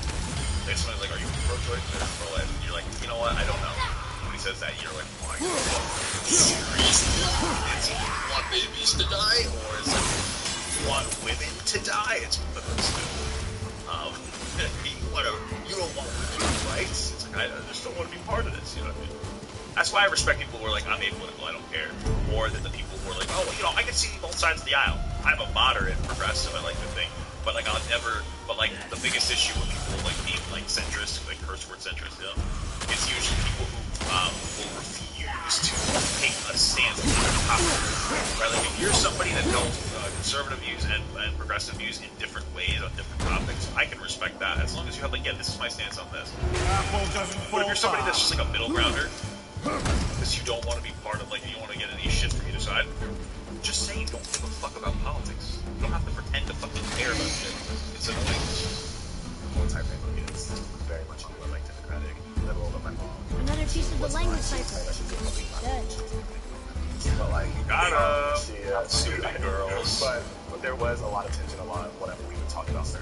Leave them peace. Right. One day I like having like a journal of mine that was like just like my label is like Black Lives Matter stuff like Well, that's fucking really just intrusive to go through a kid's journal publicly. See, if my kid doesn't matter, I'll probably go through just like my wife yells at me like this kind of stuff. But, you know, I don't know. I maybe this is, again, I was raised like with my wife, so I'm sure my wife. I don't know. I feel like it's not a bad thing to be able to watch your kid. The guy that being too intrusive, making sure that they at least I just don't want my fucking kid to put out his head. I'm paranoid, bro. She's fucking crazy nowadays, you know? Like, I realize that we are on the same page. I don't think we ever are. Break on. Moderates are the solution. I would never say something like that. I would never say anybody is the solution. I think that good ideas are the solution. Like, you know what I mean? But I don't think that we should never jerk off moderation, right? Like, if this country became like 10 times more conservative than it is now, I would hold the same political beliefs, unless I was under like duress to fucking, you know, they're going to kill you if you, you know, maybe then they would change my belief. But and if it was 10 times more progressive, then I would still maintain the same beliefs. You know, I think that there are good ideas and bad ideas. I don't think that, like, where that idea comes from is so fucking irrelevant. It's crazy. Though I know kids deserve privacy, that's why I'll make them think that they have privacy. It's all a mental game, bro. It's all a mental game, right there. Alright? I'm not gonna watch them jerk off or anything. What the fuck's the matter with you, dude? I'm just gonna, you know, just read their diary. I guess there's nothing I really could do. What's going on with my fucking game now? This is just incredible. Functions best when people. I'm just kidding. I'm not gonna read it in my kid's journal. I don't like reading, so I don't know. I'm just fucking nervous about it, you know. Our models are gonna think, sure, yeah, they exist. Pretty straightforward. You guys just know how it is when you buy a new Mac. It's super fast at first, and then pretty soon after it starts to slow down. It's probably because you. Alright, certainly what is up, everybody. Remember, I know a lot of folks have been asking that, hey, you still want in on the comic, can I still get it? Of course you can still get it over at Reports.com. Ice on #1, overseas is still available, and next month, early next month, after we finish our inventory stuff, we will be putting in some of the items that were still part of the campaign that obviously weren't limited to it. We'll be putting those up for purchase, so be on the lookout for that. But still, right now, you can get both the Irish shirt as well as cover C of Ice on #1. Appreciate the support. Alright, let's talk about something Elon discovered. I'll give you my thoughts on everything, but first, let's go ahead and just watch the video. It gives all the context it is that you certainly need, and I have a list that I'm going to go on, kind of based upon some of this. Let me pull that up, and let's check this out. At the thing, and there's an entire closet full of hashtag. Here we are. Okay, so what happened was, this is at Twitter headquarters, obviously. If you've been living under a rock, Elon Musk is now the sole owner, I guess you can say that, of Twitter, okay? And, you know, he gets to kind of go through everything, lift up every stone, see what's under it, all that. And he sees that there's a bunch of hashtags, stay woke. That is the rhetoric that was used. Official Twitter merchandise that I'm guessing the employees had. Now, Twitter merchandise that I'm guessing the employees had. Now, if you've been on Twitter, this wouldn't be any surprise to any of you if you understood merchandise that I'm guessing the employees had. Now, a bunch of hashtags. See, let's add Twitter headquarters.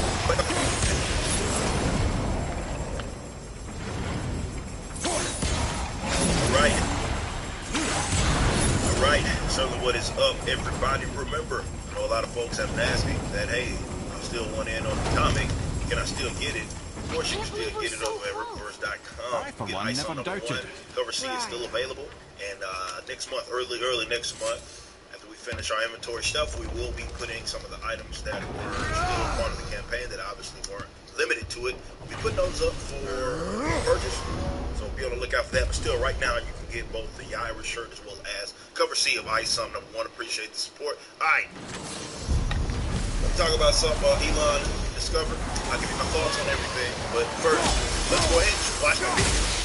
Give all the context it is that you certainly need, and I have I'll give you my thoughts on everything, but first, let's go ahead and just watch the video. I'll give you my thoughts on everything. Put those up items that, hey, you still want in on the comic, can I still get it? Of course, you can still get it over there. Cover C is still available. It's early next month. You're going to try inventory stuff. Still part of the campaign that obviously limited enough.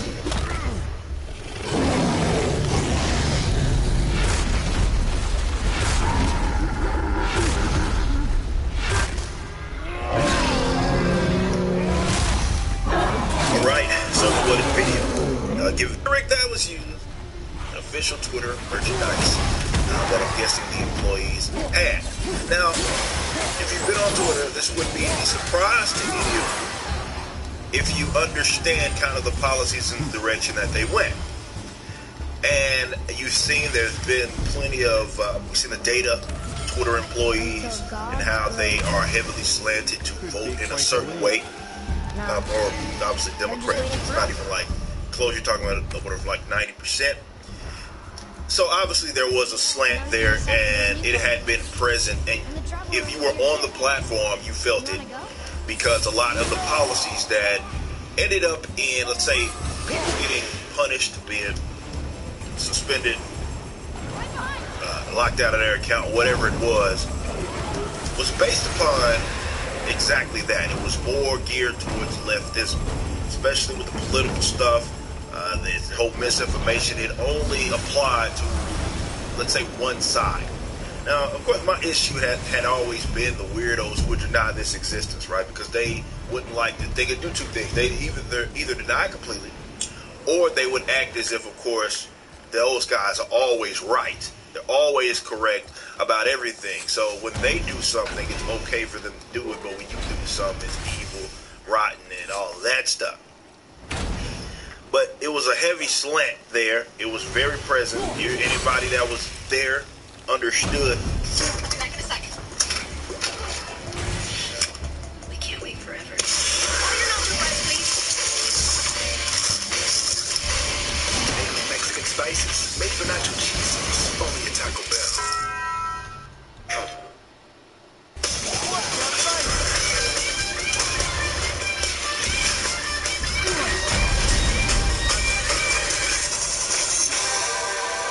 This, and now we just have more kind of confirmation that, well, they rocked that gladly. Now I can imagine being there if you were, let's say, even an engineer. Maybe you didn't do you wouldn't participate in all the fake jobs, but you actually went to work and did that, and let's say you weren't really aligned here. Man, I can imagine that being a crappy place to certainly work. Despite cutting all these employees, Twitter right now seems to be running fairly fine. We'll see what happens in the future. I think they'll be fine. I don't know what the plan is with a lot of the monetization stuff. That's what I'm more intrigued by. That's what I'm more interested in. But this certainly shows you that these folks are exactly what we thought they were. Now, the tangent that I'm going to go on is more so, I want to make sense of this for those folks that are just completely oblivious, right? The authoritarian left in this country, which is basically most of them, okay? They know the game. They understand it. They're smart enough, though being dumb at the same time, they're at least smart enough to understand the game. And the game is not about having the best ideas on your side. You've heard me repeat this a lot. It's not about having the best ideas on your side. See that, Mimir? It's about influence. It's about control. It's about being able to maintain that level of control with things that have, let's say, a lot of eyes on it, high user bases, and a lot of influence. Once they realize that if they play the long game, you start to make sense of some of their actions, historically speaking. why did they invest so much in cultural related things? Why they invest so much in entertainment? Why is that direct connection there? It's because they realize as long as they control that, they control whatever narrative, they control what is deemed as the status quo. And they don't need to be right. They don't need to be just. They don't need to be any of that in order for that influence to stick. So they've seen this, they've known this for forever, right? And even if they do it, be it subconsciously or whatever it is that you want to call it, it's kind of baked into the fabric of really leftism, in that you control the narrative, you control everything. Boy, the average person, unfortunately, does not possess the intellectual capacity, let's say that, to assess things by themselves, okay? And I'm meaning particularly like political stuff, of course, day-to-day stuff, yeah, but like political stuff, a lot of folks just sway one way or the other.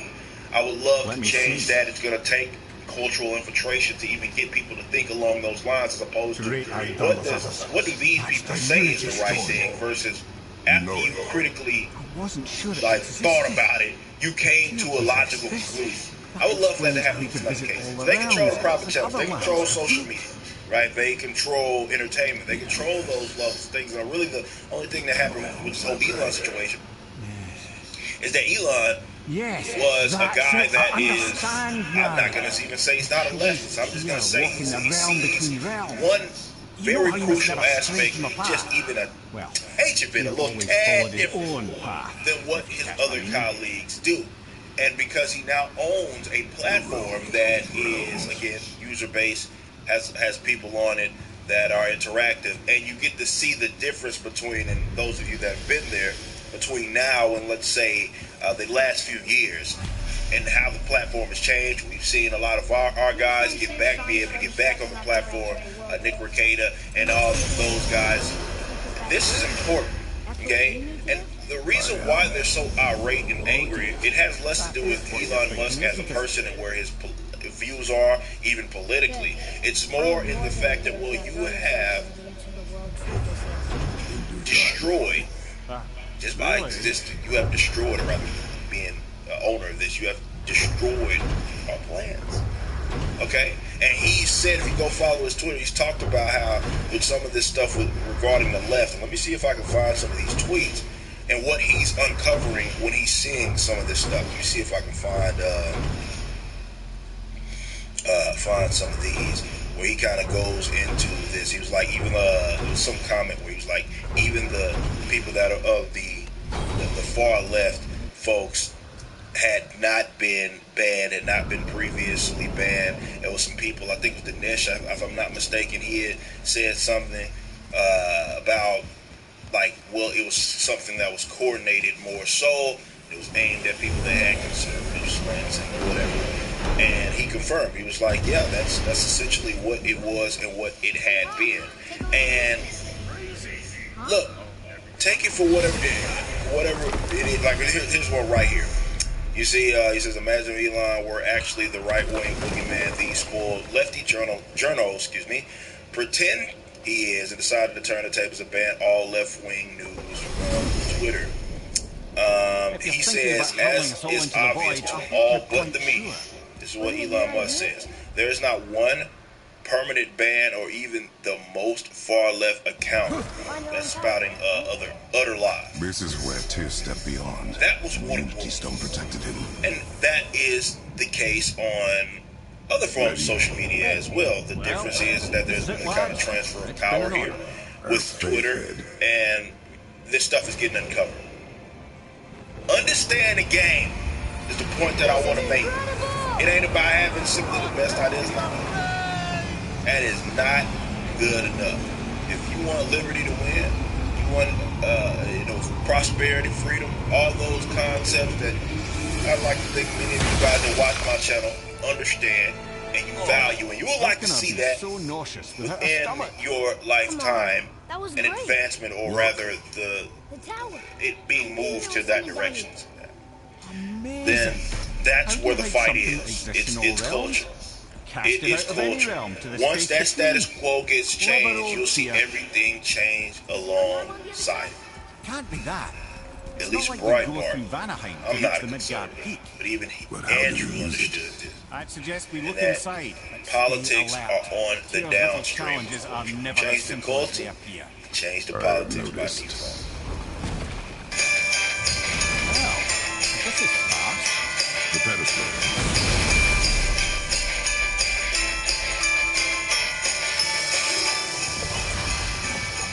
Oh no! It's the stone! Tower. It's absorbing the stone's energy. Something's happening! Is it moving? It's moving! It knows what to do. The stone There was a Marvel What happens now? Producer that had something interesting to say. When I first saw this, I think it was I was like, man, I can't wait to be able to have people here in the warehouse so I can talk about this stuff. And now that we're back in my creative space, I can chime in on this because this really ties into even what my company is. Okay. Now y'all know how I feel about comic book movies these days. It's not a secret. Comic books, actual comic books, especially comic books. And I talk about needless changes.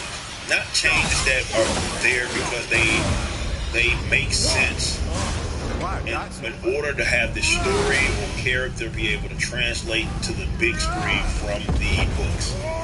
These are changes that are just there just to be there. Often as a ego stroke of whoever, producer, writer, director, whatever. Because of course they know what the actual supporters and general customers know.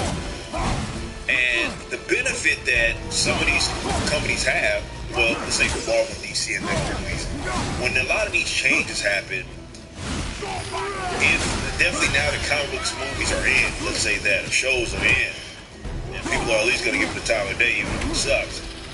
Because they don't have really a frame of reference. They like the idea of a lot of this stuff. They don't really have a frame of reference as far as some of the support. And this is why, if you've read some of this stuff, you're like, this doesn't make sense for this character. You didn't fall upon deaf ears. First of all, producers, creators don't care about it enough. But a lot of who they appeal to are not into this stuff because they're actually into it. They're into it because it's in it.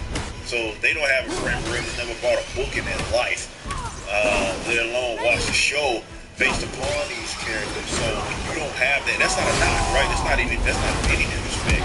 I'm just saying, when you don't know something, then you don't know. And if there's a change and you understand this character or recognize it, you're not going to have much problem with the actual change. But this is what it says. I'll read this from Bounding in the Comic, right? There's a producer. Here's Moore, which is, what is his name? Nate Moore, our producer, whose career has seen himself serve as producers for Marvel Cinematic Universe, entry at Captain America, Civil War, Falcon and Winter Soldier, and most recently Black Panther. He was a producer on there. They shared his insight of Marvel Studios' hiring philosophy during an appearance on November 16th episode of The Ringer. Ringer's The Town podcast.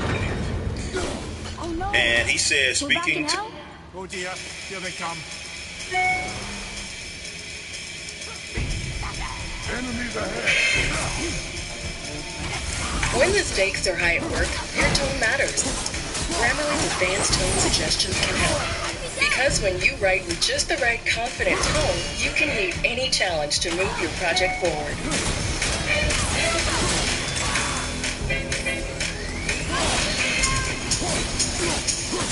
Grammarly's advanced tone suggestions can help you find just the right personal tone to motivate and build trust with your team.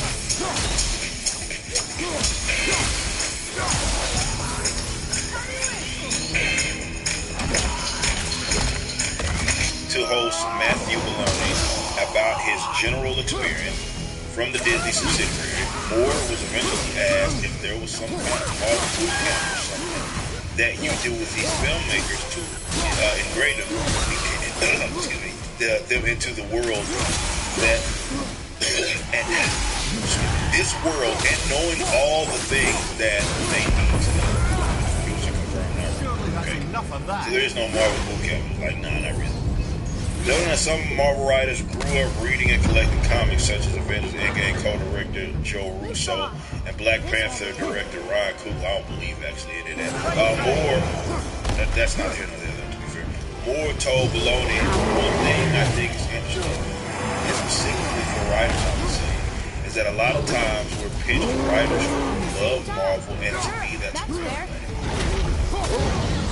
I don't want you to already have a pre-existing idea of what it is, because you grew up with the comics, and that's what you want to recreate. I want someone who's going to be hard on the material, who could go, what is this? I think there's a movie here, but maybe we should be looking at it this way. Okay. That tells me everything that I need to know. And it's funny because that term, like as it says right here, what is that? It says pre-existing. Like I use that exact term with referencing folks that don't have a frame of reference. And if you go into something having known what it was about, let's say if it came from a book, you know, and source material, whatever, then your experience with something that's a bastardization of it is it's not going to be good. It's not going to generally be good. Some people can ignore it. Some people prefer to ignore it, whatever. But it's you can advance whatever cause it is that you have when you specifically don't have a frame of reference. So when an actual producer, what level of them will be a producer it is. I mean, if he's trying to say that there was no boot camp, he's saying it's a red flag. This isn't unlike what's his name doing all that DC stuff. Is it Jack Gunn that said this about John Cena when he was playing Peacemaker or whatever, and he specifically told him don't read the comics. That's what John Cena said because he didn't want to have a frame of reference. And it's whether how you feel about that movie or excuse me that show or whatever is irrelevant to me. It just affirms everything it is that I've said time and time again, and that they don't care about the source material, and that gets in the way. And there's going to come a point in time, this is the thing, comic book related material, and this doesn't matter if it's a show, book, movie, whatever it is, if it's based off of comic book characters, at some point it ain't going to be it. It comes in waves. It's happened historically, where it'll be the it thing, people move on to something else. Who knows what's going to be the end genre? It's going to be the next end thing. Westerns or something, I don't know. Whatever it is, they'll move on to that. The normies will move on to that, and the people that are going to be left to deal with these ashes are going to be the folks that actually are into this stuff and like this stuff, right? But right now it's in. They're going to run this thing into the ground, and I don't think it's like necessarily purposefully. Or purposely, it's more of, well, they don't know any better. They don't care. And it's not like Marvel saying, well, you must do this. And stick to it or something, make it be somewhat accurate. You've never even heard it. How many videos have we done over years? Producer, director, actor, ain't never even heard of the damn character, let alone read a book about him or her. They don't care. And you can start to see that, right? As people start to say, even the shields hold their nose, you start to see some of this material, and they're like, all right, man, it really ain't that good. It ain't been that good for a long time. It's just finally getting around. But, dudes, it's only downhill from here. They're too committed. And all the people that got in on these deals, seems something that's so blatantly obvious, right? Rippaverse, Isom movie, let's say it's in the works. I'm not saying that it is. You start no rumors. I'm just saying. I'd be a fool. Let's say in 5 years from now, 10 years now, we got mountains of source material, right? We're casting, we're doing everything. I'm trying to get some more writers to help kind of with it. Which really all you're doing as a writer, per se, is trying to get this to translate well on screen. The story's already wrote for you, right? You have the outline. It's right there, the blueprint. It's there. But if someone's like, yeah, I don't know anything about this, I don't care how talented you are, you have no frame of reference. We're not doing something brand spanking new. We're doing something that is based on something that all believes in. And I think it's a slap in the face to the customers that have been fans for this work for so long. For someone to come in having not done jack diddly. A lot of these people as writers of other material ain't got it like that. And then they bring them in because whatever party favors, whatever it is, I don't know. And then they bring them in and then they go do something goofy and they don't know nothing from nothing. And you just bring them. The producers are like, yeah, this is how we want it. Because we just want you to look at it. I don't know, it's something organic. Like, nah, bro, this is bad material. It's wrote for audience that doesn't exist. Or, you say it exists. Just how long is that sustainable? You're starting to see some, maybe it's not sustainable at all. But for me, just as a business owner and as a guy that's creating material, I think for you to have, even there's fans, there's talented people who say this. That's what Marvel and DC. There's no excuse to be in the situation that they're in right now where it's still bad or still at minimum is what you have to consider. And you're doing a movie, you're doing something, and for you to, let's say, do that material, despite there being all this talent out there, and you don't get people that are actually knowledgeable on that adaptation, or the material that you're about to do an adaptation based upon. Sorry about that. It's a slap in the face to people that have spent hundreds of thousands of dollars to buy.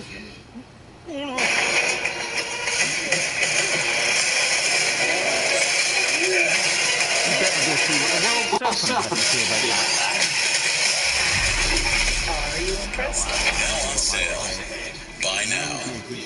Do it all behind the wheel of a capable new Kia SUV. Whatever your next adventure, the award-winning Kia lineup of SUVs can take you there. Whether it's the top-of-the-line Telluride, the ultra-versatile Sorento, the fun and functional Sportage, or the compact and rugged Seltos, make one yours with a fantastic offer. Click now to view our inventory.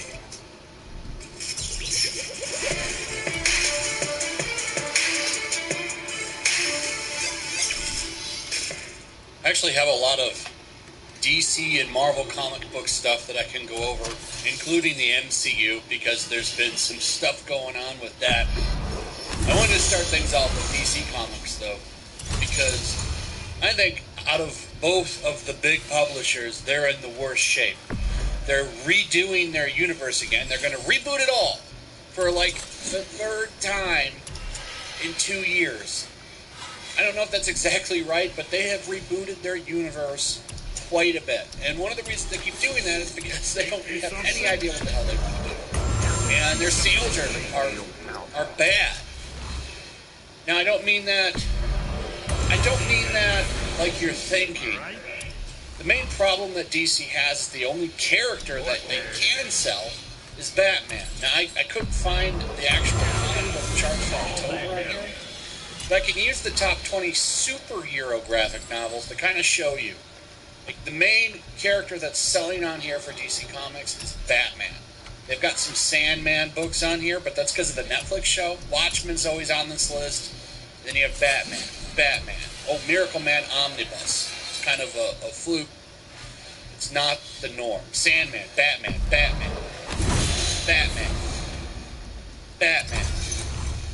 It's all Batman, other than some Sandman stuff. And this is graphic, I want to point out. If I were to pull up a top 50 comic book sales, which they usually put out monthly, but for some reason they don't have those numbers up,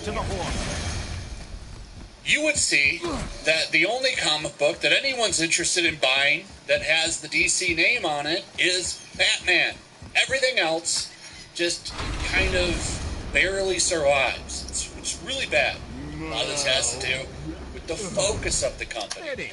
Like, once again, what's a big selling point? Well, Robin's going to make out with his boyfriend now. This is published 16 hours ago from Screen Rant, so this is an up-and-coming comic. Ooh, it's going to have the first on-page kiss between Robin and her boyfriend, Bernard. This isn't what comic book fans care about. But this is what they push, and it, of course, gets media attention and stuff like that. This is their big selling point, which is not what the people that are looking for superhero comics are really into. action. Like, first off, if I buy a Tim Drake comic, I'd like him doing some kind of mystery, because Tim Drake's thing that separates him from Dick Grayson and Jason Todd and everybody else is that he's kind of a master detective. So that's what I would like to see, is him solving some kind of big mystery. But of course, I'm not getting that. What I'm getting is a gay rom-com with his boyfriend Bernard. That's not what I'm looking for. Everybody at DC Comics is hyper woke, and this isn't just them, this is Marvel too. And now, DC Comics is suggesting all of their creators get off mean old Twitter. Get off that mean old Twitter. You do not have to come. Which is funny. Oh, what is this going to do? So they want him to go to Hive. I've never heard of Hive. What is this? I heard of the Mastodon one, the Fediverse. I've heard of Tribal, and now there's Hive. So DC Comics is suggesting all of their creators get off Twitter now. I don't know why. They've already got everybody blocked. So what do they need to go to Twitter for? And none of them talk about comics, too. If you go to any of their feeds, it's them whining and bitching about Trump most of the time. Or Republicans. I'm sure that's helping sales, too. I'm sure that's helping the comic book industry. Yeah. Liddy Pool gets word that DC Comics has encouraged its talent pool to make Hive accounts and to build their audience using the hashtag Comics Twitter, of course. Hive is yet to have a web presence, just an iOS and Android app. There are ways around that. What's funny about this, though, is somebody's already went over there and taken DC Comics and made Marvel Studios the actual. I'm sure that's not going to confuse people. So they want get off that mean old Twitter. Get off Twitter. These people are clowns. Now, I'd like to point out that I don't know what's going on with DC Comics. Zaslav is just taking the axe to everything, but as of now, DC Comics remains fully operational. I don't know what's going on with that. You can make profitable business there if they would just run it like a profitable business. But they don't seem interested in doing that. Still, you're literally going to have to get the rot out of the comic book industry if you want to fix it. And I don't know if either of these companies are ever going to do that. They seem very intent and happy to just remain propaganda platforms. Smells not as bad as I thought. MCU is not that far off from doing that. Everyone's showing off this new Marvel's promo art.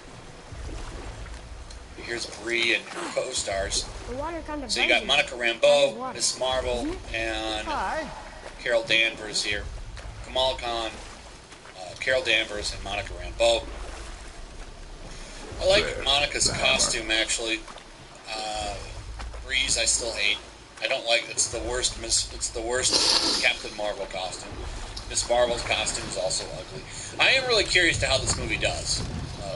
This movie will be interesting because, for one, it's not sandwiched between two Avengers movies, and you have other people in the movie, and if you go into this movie without seeing the Disney Plus shows, you're not going to even know what's going on, because Miss Marvel has her own show, and the only reason, if you're not a fan of the comics, you would know how Monica Rambeau is there is if you watched WandaVision.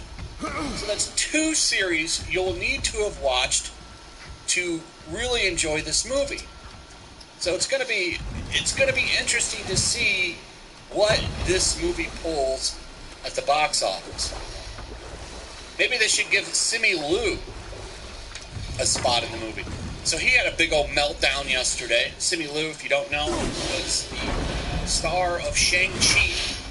He's all pissed off because Quentin Tarantino came out and said that Marvel actors aren't movie stars, and I don't necessarily disagree with him, because other than Robert Downey Jr., Chris Evans, who is a movie star that got their start from doing Marvel movies? Now, Robert Downey Jr., of course, had a name before it was Iron Man again.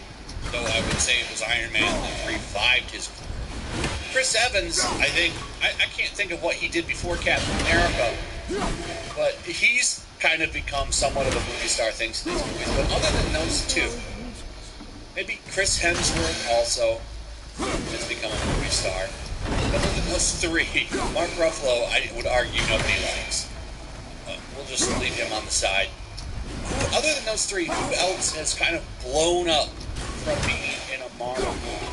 And before you say, whoa, there's a lot of them. Like, keep in mind, there's been how many? Over 20 movies? There's a lot of people that have been in the Marvel Universe by now. Shows and all that. Like, who's really blown up and prospered from that? It's all about the franchise now, which I think is kind of what he's saying. Like, Captain America is the star, not Chris Evans, is what he was saying.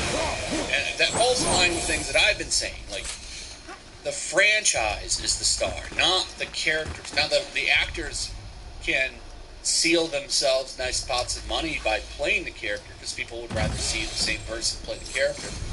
But just because Chris Evans is Captain America, if he's in a movie, that doesn't incline me, that doesn't like make me more inclined to go see that movie. For example, like Tom Cruise. Now, Tom Cruise was in a movie. I would be interested in watching it because Tom Cruise has made a bunch of really good movies. It's not the same as it used to be. The movie star is kind of dead. And Simu Liu was bitching about this. He had a huge meltdown. Like, he got ratioed, and people were just making fun of him left and right because of things he's saying here. I love how he wants to throw this on here and say, the golden age of fighting.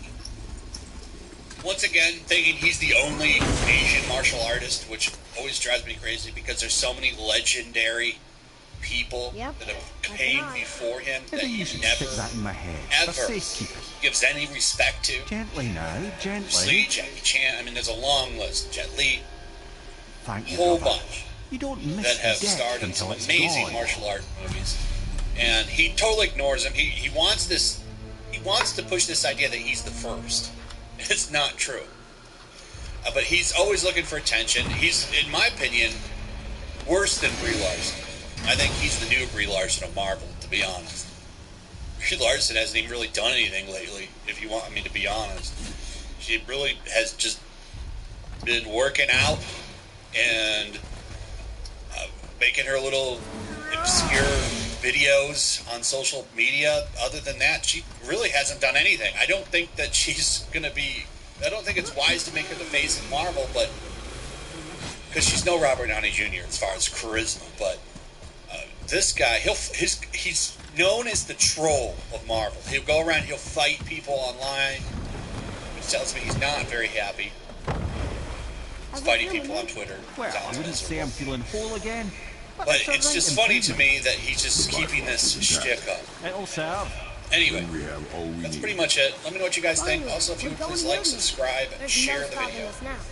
And I still maintain it's certainly a very uncomfortable and even scary topic for kids transitioning. I feel like though when you're having a conversation about trans people, the best way to start, I think, is always going to be you can't really start with kids. You know what I mean? Like sometimes I feel like conservatives will bring up kids when in a trans argument as a way to not actually have the conversation.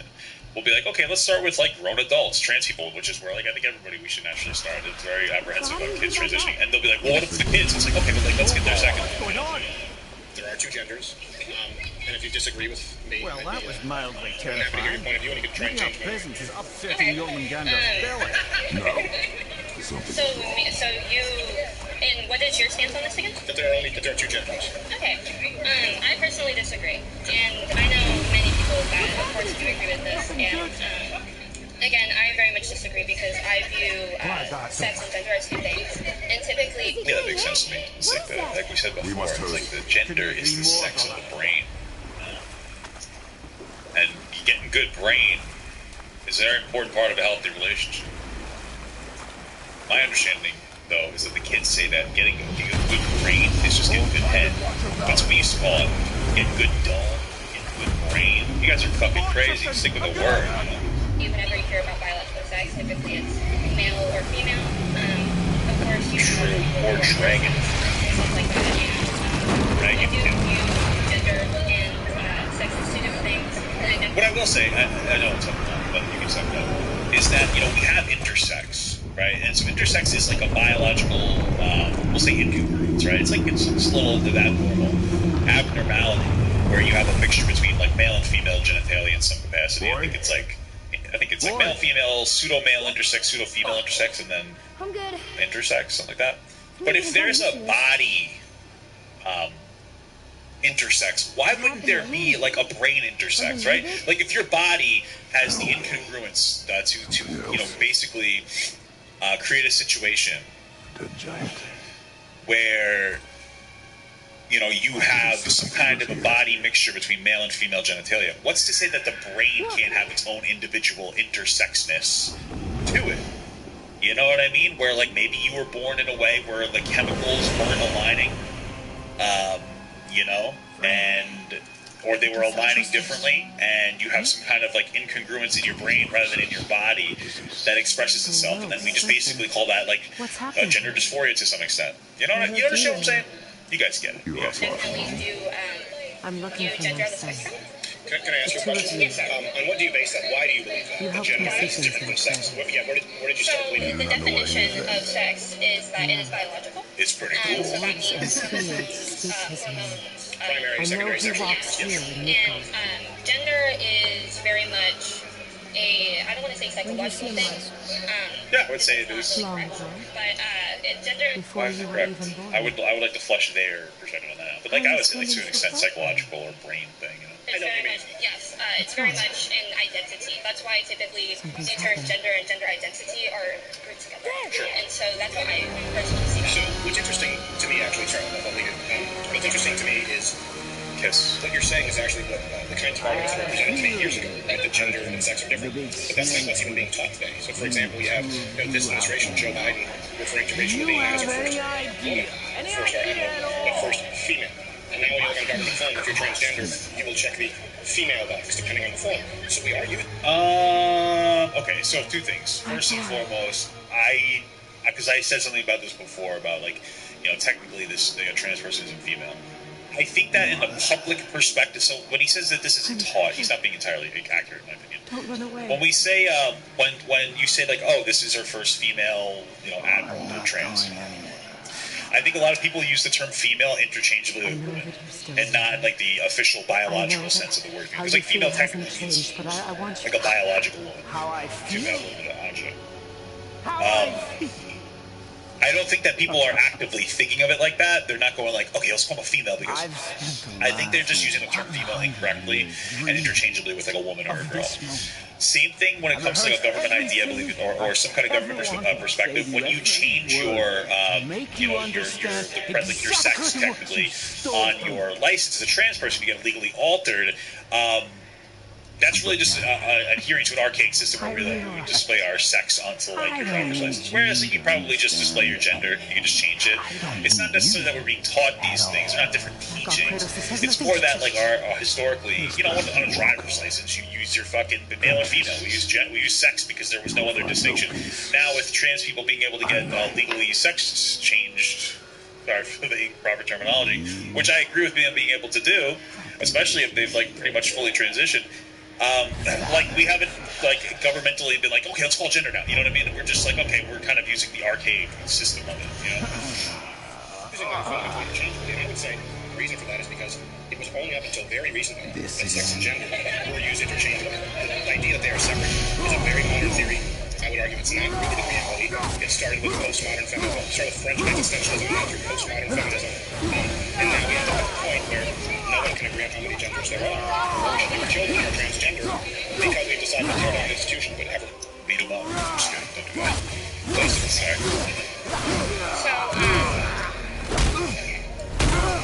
I'm trying to. It's very hard to. Bro, for me, what got me to like understand, not even understand, because I don't think I'll ever understand trans people like fully. I'm fucking cisgender, you know, I'm vibing, bro. Like I've never had to struggle with my gender, man. You know, thank God. You know, not to be rude, you know, that's a struggle I certainly don't want. For me, like it all started with like understanding or trying to understand people with gender dysphoria, people having so much distress associated with their gender not matching their sex that had higher chances of like suicidality and whatnot. It came to a point where like it was a diagnosable like mental disorder, and just to be explicitly clear, I don't say mental disorder in a way to be invalidating. I know some people will be like, oh, well, it's just a mental disorder. It's not. People have different issues in life that we classify as disorders so that they can get the help that they need to be able to function in society, and that's what I look at. And it makes a lot of people happy and function in society and not be so depressive that they can't function. And that's really where it starts for me with that level of empathy. I think that there's got to be something in the brain. Maybe part of it is an environmental factor as well, but mostly in the brain that, like, causes somebody to be, feel like or be born incorrectly, develop differently. Some kind of, could be like hormone washing, could be something in the brain from the being born. Maybe there's even a little bit of a social element there. You know what I mean? But at the end of the day, I mean, I think that these people are valid. You know what I mean? Let me know your I was just saying that. Yes. Okay. I just don't know if I agree with my question. Let me know when you agree. As long as it doesn't touch my hearing aid, because if it does, then it'll be very loud. Okay, I appreciate you understanding that I need to get close and not being uncomfortable. I apologize for my breath because it's I like that most of this is just like a really awkward, like intimate thing where they're getting closer and closer. Do you hear the wind? I think for 3 hours. No, I completely Probably sounds like a turtle cage. No, what I was saying is the idea that gender. You think that he would have perfected this though after how many years of doing it to have these weird Freya said it was sex are separate? He's more than half. The spell is broken. It can be killed. Men, women, check transgender male to females. It's all coming back now. Woman box. You have the former president of the United States, Joe Biden, president of the United States, referring to Rachel Levine as the first female first Secretary of Health. They're using biological terms, and the reason for that is that they've always been interchangeable until very recently. No, woman. Yes. You cannot. He means All to you're kill describing to us is that like gender is a fairly new concept, which is true, and that society hasn't caught up to how we should refer to people in society. You're not really. Then at the same time, you're saying, like, yeah, okay, that's normal. No, that's what happens when we shift in society. That's a very modern change, and I would argue that's why they're not even able to be consistent with that. So I don't understand the basis for some. Yeah, it's a modern change, so they're not consistent yet. Why is that like an argument against trans people? Separate from sex. If it's not even agreed upon by the left and transgender activists today. So, what the fuck are you talking about? They're using like dated terms to refer to women. Like, here's one of the interesting things is that, like, I don't think that we should just completely uproot and start like, oh fuck, we have to adhere and cater to every single trans person by changing everything from female to woman. It's like, we don't have to go that crazy. Trans people just want to be accepted. We don't have to go fucking like insane. I guess Joe Biden could have said woman instead of female. Who cares? I just feel like it's like, I don't think that it's that deep in this case. you're saying that it wasn't until very recently. I don't know how recent you're talking. Sure. Yes, I can answer. So actually, and I would encourage you if you do go research this, because if I provide people the resources, they think I'm just lying, but I can make them publicly available. Started with there was a lady, there was Simone de Beauvoir, in 1949, was the first person to say that sex is biological and gender is societally constructed. And this was the first time that idea was floated. But it still exists for the binary, that women could identify as men, but men could identify as women, but not this idea that they're other genders. We still do. But that was healthy society. It's reiterated by a few other people, and you may have learned this in college called the John Money study. Did you learn that? Whether you raise one as a girl or one as a boy? So yeah, that was taught, I believe it's still taught in school. I don't know if you know, but both of those boys died. One committed suicide. I believe the other one was sexually molested. And the reason that's important is because, as you know, that was taught on college campus. If you raise a twin as a boy and a twin as a girl, it was societally constructed. But it actually had lethal ramifications because it had all kinds of mental health disorders and ended up locking themselves into trouble. Well, okay, so we're talking about a very specific case where they like raised two boys. One is a male, one's a female, and they end up having like significant mental health problems. Sure, the thing is that nobody. When they say when we say that things are socially constructed, it doesn't mean that they don't have like a basis in reality, right? So, when they say gender is a social construct, it doesn't mean that you basically just get to like choose your gender. Like, you can't just choose to be a girl or choose to be a boy. People that are actually valid in their transes and not transgender, they genuinely have like deep feelings to an extent where they will like potentially commit self-harm, be incredibly suicidal or depressed, that their gender and their sex are like misaligned, right? It's not that the people just want to choose. Like, you can't just raise a biological boy as a girl and they'll turn up like a girl, right? You're gonna fuck that kid up. right? It's not the same thing. It's the same thing with like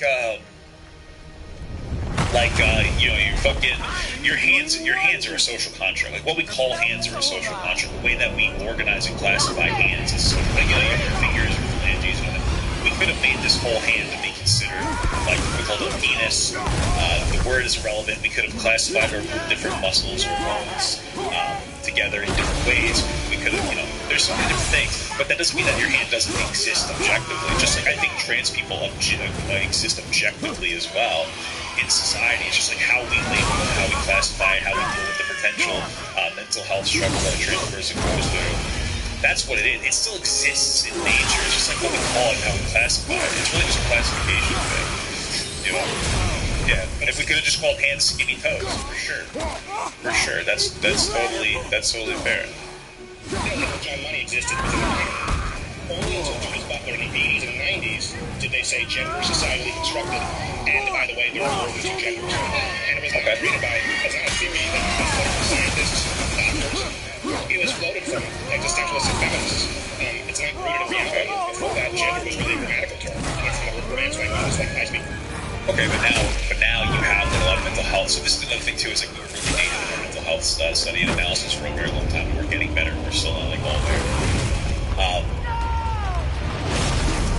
Just because the concept might have been floated by feminism doesn't mean that it's an invalid thing, especially when it gets picked up by like there are legitimate mental health counselors and doctors and therapists that understand this issue more deeply and are very affirming of it, because clearly there is some kind of an issue there or something going on. Like that's undeniable, right? French is my first language, or you know, any of the languages based in Latin, right? All nouns are gendered. So the very sure theory. It's not like it's something that's been agreed upon for a long time, and now we've come full circle where we're using them interchangeably again because we're calling transgender men to women females. That's sex joke. But we're not calling. That's like your approach. We're not calling them collectively females. And fucking 80-year-old senile man misspoke. It's not that deep. And again, on our government licenses, we don't have a section necessarily for gender. That's it. That's the gender term. But those are the terms we use, male to female, right? Typically, man, woman, male, female are used interchangeably. However, I still exactly. Very different. Can you say that it's not used a lot today? I'm a pre-nursing student, so we're very much taught that yes, inherently they are different. I've learned that in my anatomy classes, which it's not touched on a lot because it's biological. Sure. You would have to. Yes, in psychology, it is very much still they're two very different things. As for... Can I ask you a question? Yes, sir. You said you're in nursing? Yes. You're studying pre-nursing. So, now this matters, right? Because, for example, someone fills out a government form right now. They'll fill out their sex and say they're biological male, but they fill out female. Or when they're admitted to the hospital, right? Often it's a biological term, but if they identify that way, they will often fill out, or legally they can fill out how they identify. Yes. Very different metrics, right? As a nurse, as a doctor, you need to know what you're dealing with. So I just wanted to be explicitly clear, I went to the emergency room somewhat recently for a heart issue. One of the first questions they ask you is like, they basically ask you if you're trans in a nice way. They do, like that's a very new thing. So it's like we understand that trans women are going to generally need different treatment from cisgender women. Obviously, the trans women are biological men. They have a prostate. It's impractical unless someone has a prostate. Right? He's going to get to the point where he's starting to touch on like, okay, but we need to acknowledge are different. 100%, absolutely. People who need to acknowledge trans people are different from cis people.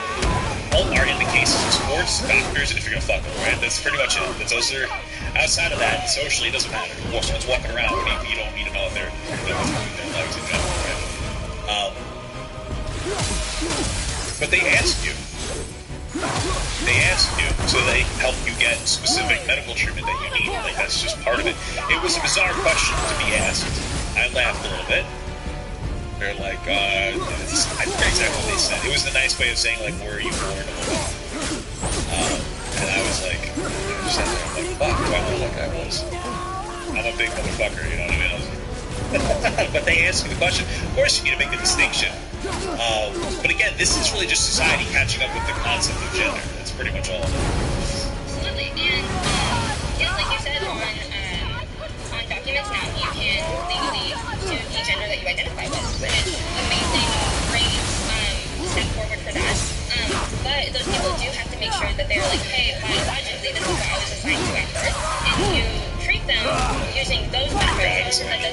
you don't treat them with respect or treat them any less than how they identify. In some instances, it's illegal. That's the follow-up question, right? It's discrimination. Again, it's a follow-up question. In other words, if someone comes in who's biologically male but identifies as female, if you follow up and say, well, were you born a male? You're actually not allowed to ask that question. I don't think that you're correct. I'm pretty sure where are you getting that from?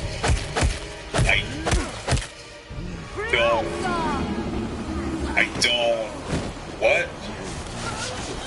Why wouldn't you be able to ask that question? That's the question they asked. I'm pretty sure that they need to ask that question, and they will ask that question.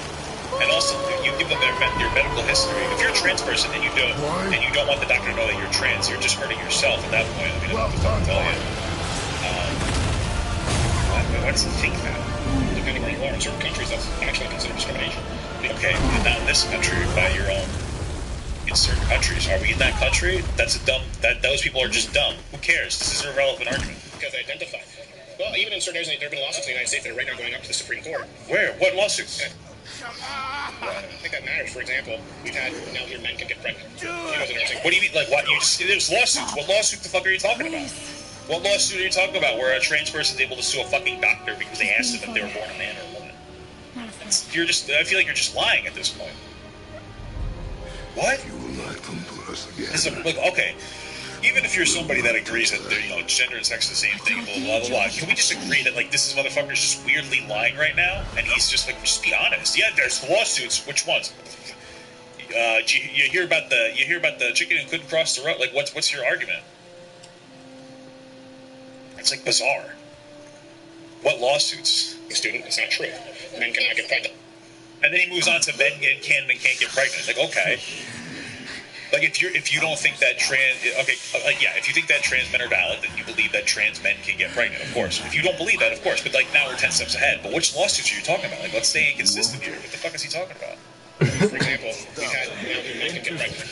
You know, as a nursing student, it's not true. Men cannot get pregnant. I see here the lawsuits. If you view men only from a biological standpoint and not just how they identify, then sure. Biologically, males cannot be, but if you identify as a male, but you have female reproductive organs, then yes, you can get pregnant. But if they go into your hospital, let's say you're a nurse, they go into your hospital, right? And they identify as a woman even though they're a man. They take a pregnancy test. If a woman tests positive, that could mean she's pregnant. If a man tests positive, largely means he has testicular cancer, right? But they don't tell you that they were born a male or a female. This is something that we are facing in our medical establishments right now. That's why Johns Hopkins said we won't perform the sexual reassignment surgery. He just saw this from the NHS in the UK. They have a problem with it. They removed language from their website because they're finding that there are serious health consequences that come along with this. And I would say, I understand. I think I understand where you're coming from. I think you're. What is he? He's bro. Like we've gone. He's just fucking rocket shipping through multiple things. Like. Yes, I guess if a guy did test positive for pregnancy, they might have cancer. Like, that's why your doctor, 99,000 times out of 100,000, 99 times out of 100, they're gonna know. The doctor will know your genitals unless you, like, decide to not tell them. Like, so this argument is super irrelevant. As far as John Hopkins not performing gender reassignment surgery, I guess I gotta look into that.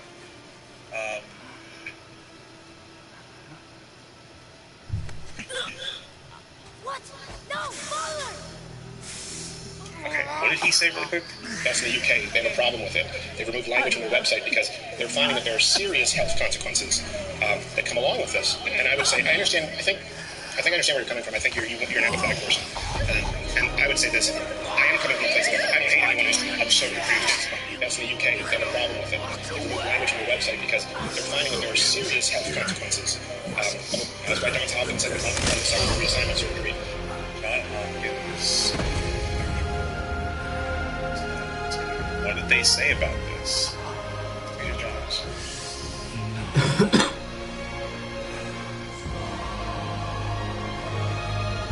They won't accept sexual reassignment surgery.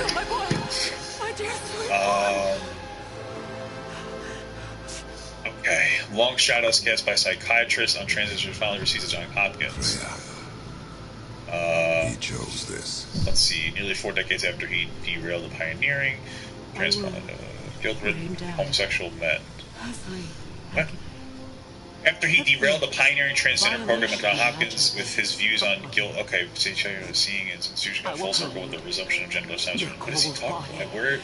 from every corner of every realm, and there's no information that says that they won't do sexual reassignment surgery. Maybe they're just calling it gender-affirming surgery now instead. What is he fucking talking about?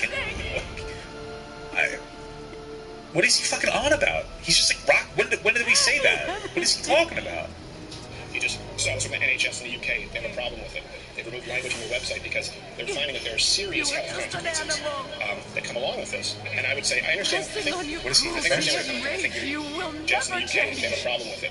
They've removed language from their website because they're finding that there are serious health consequences that come along with this. And I would say, I understand. I think I know where you're coming from. I don't even know what to look up because he's just fucking babbling. I'm so confused. He's being so inconcise. Like, what language did they remove? What have they changed? He seems to just be lying. I looked some of this shit up. This is bizarre as fuck. I tried to look up them not doing sexual reassignment surgery. That doesn't exist. What language do they remove? He just it's such a weird thing for Crowder to do. He just like says things that don't seem to be actually reflected in reality, and then we just roll past it. And the person that's talking to him, I don't know if they're taking it as a fact or what, but what he's saying seems incredibly inaccurate. And okay. Person. And I would say this, I am coming from a place that I don't hate anyone who's transgender. Okay. I do see an astronomical suicide rate both pre and post-op. Absolutely. So that again, that's not true. That's just not true. There's not an astronaut. Okay. I hate when people say it. It's just kind of annoying. So one of the things people will say a lot is that the surgery doesn't work because people will often say that people who are trans affirming will often say that trans people need access to gender affirming care because it'll help them. And then a lot of conservatives will be like, no, it doesn't. If you look at the rates after they transition, they still have the similar rates of suicidality. The reality is that there isn't. If you would compare, and there's no test on this, but if you would compare somebody who is trans and hasn't gotten any type of gender affirming care versus somebody who's fully transitioned, you're going to see a significant reduction in mental health issues. That's just a fact, right? When we talk about transitioning and people are having similar rates of suicidality after transition, it's because there's no definitive point of transition, right? Like, after transitioning could mean that you just started socially transitioning. It could mean that you started going on hormones. It could mean that you got a singular surgery. It could mean that you got 2 surgeries, right? There's more than one. There's like top surgery, bottom surgery. There's facial feminization surgery, and we're talking about for trans women. There's other things for trans men as well. There's surgeries for your cheekbones. There's surgeries for your hairline. There's surgeries for your voice box. There's so many different surgeries.